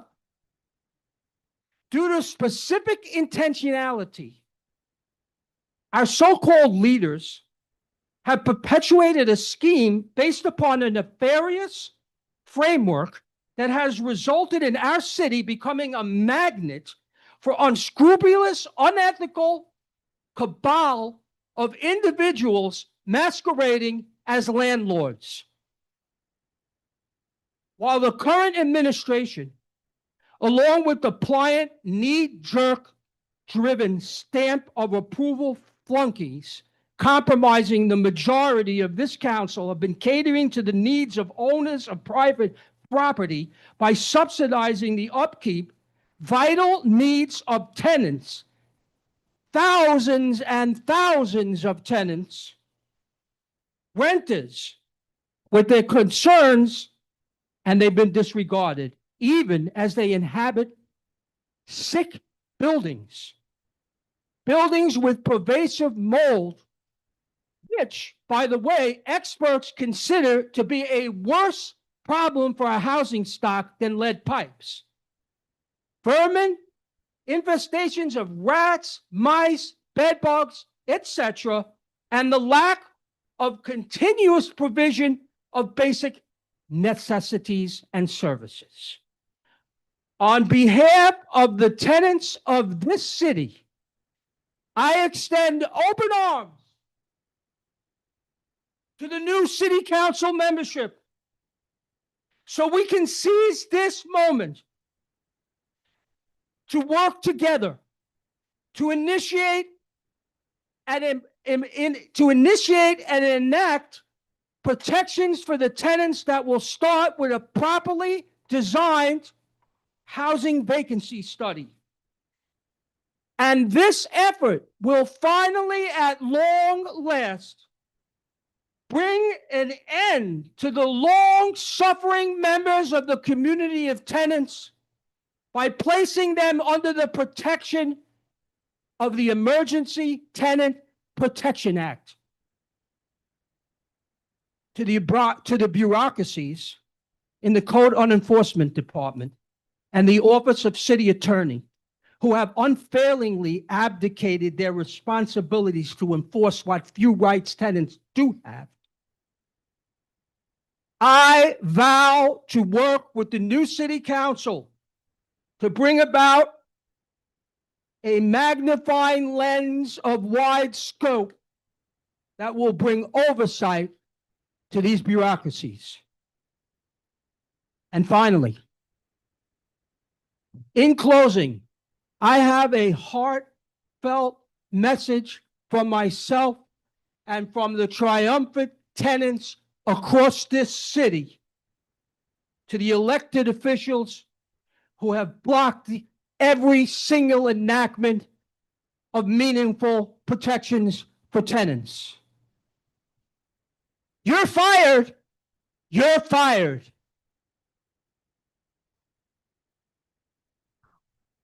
Thank you, Eric.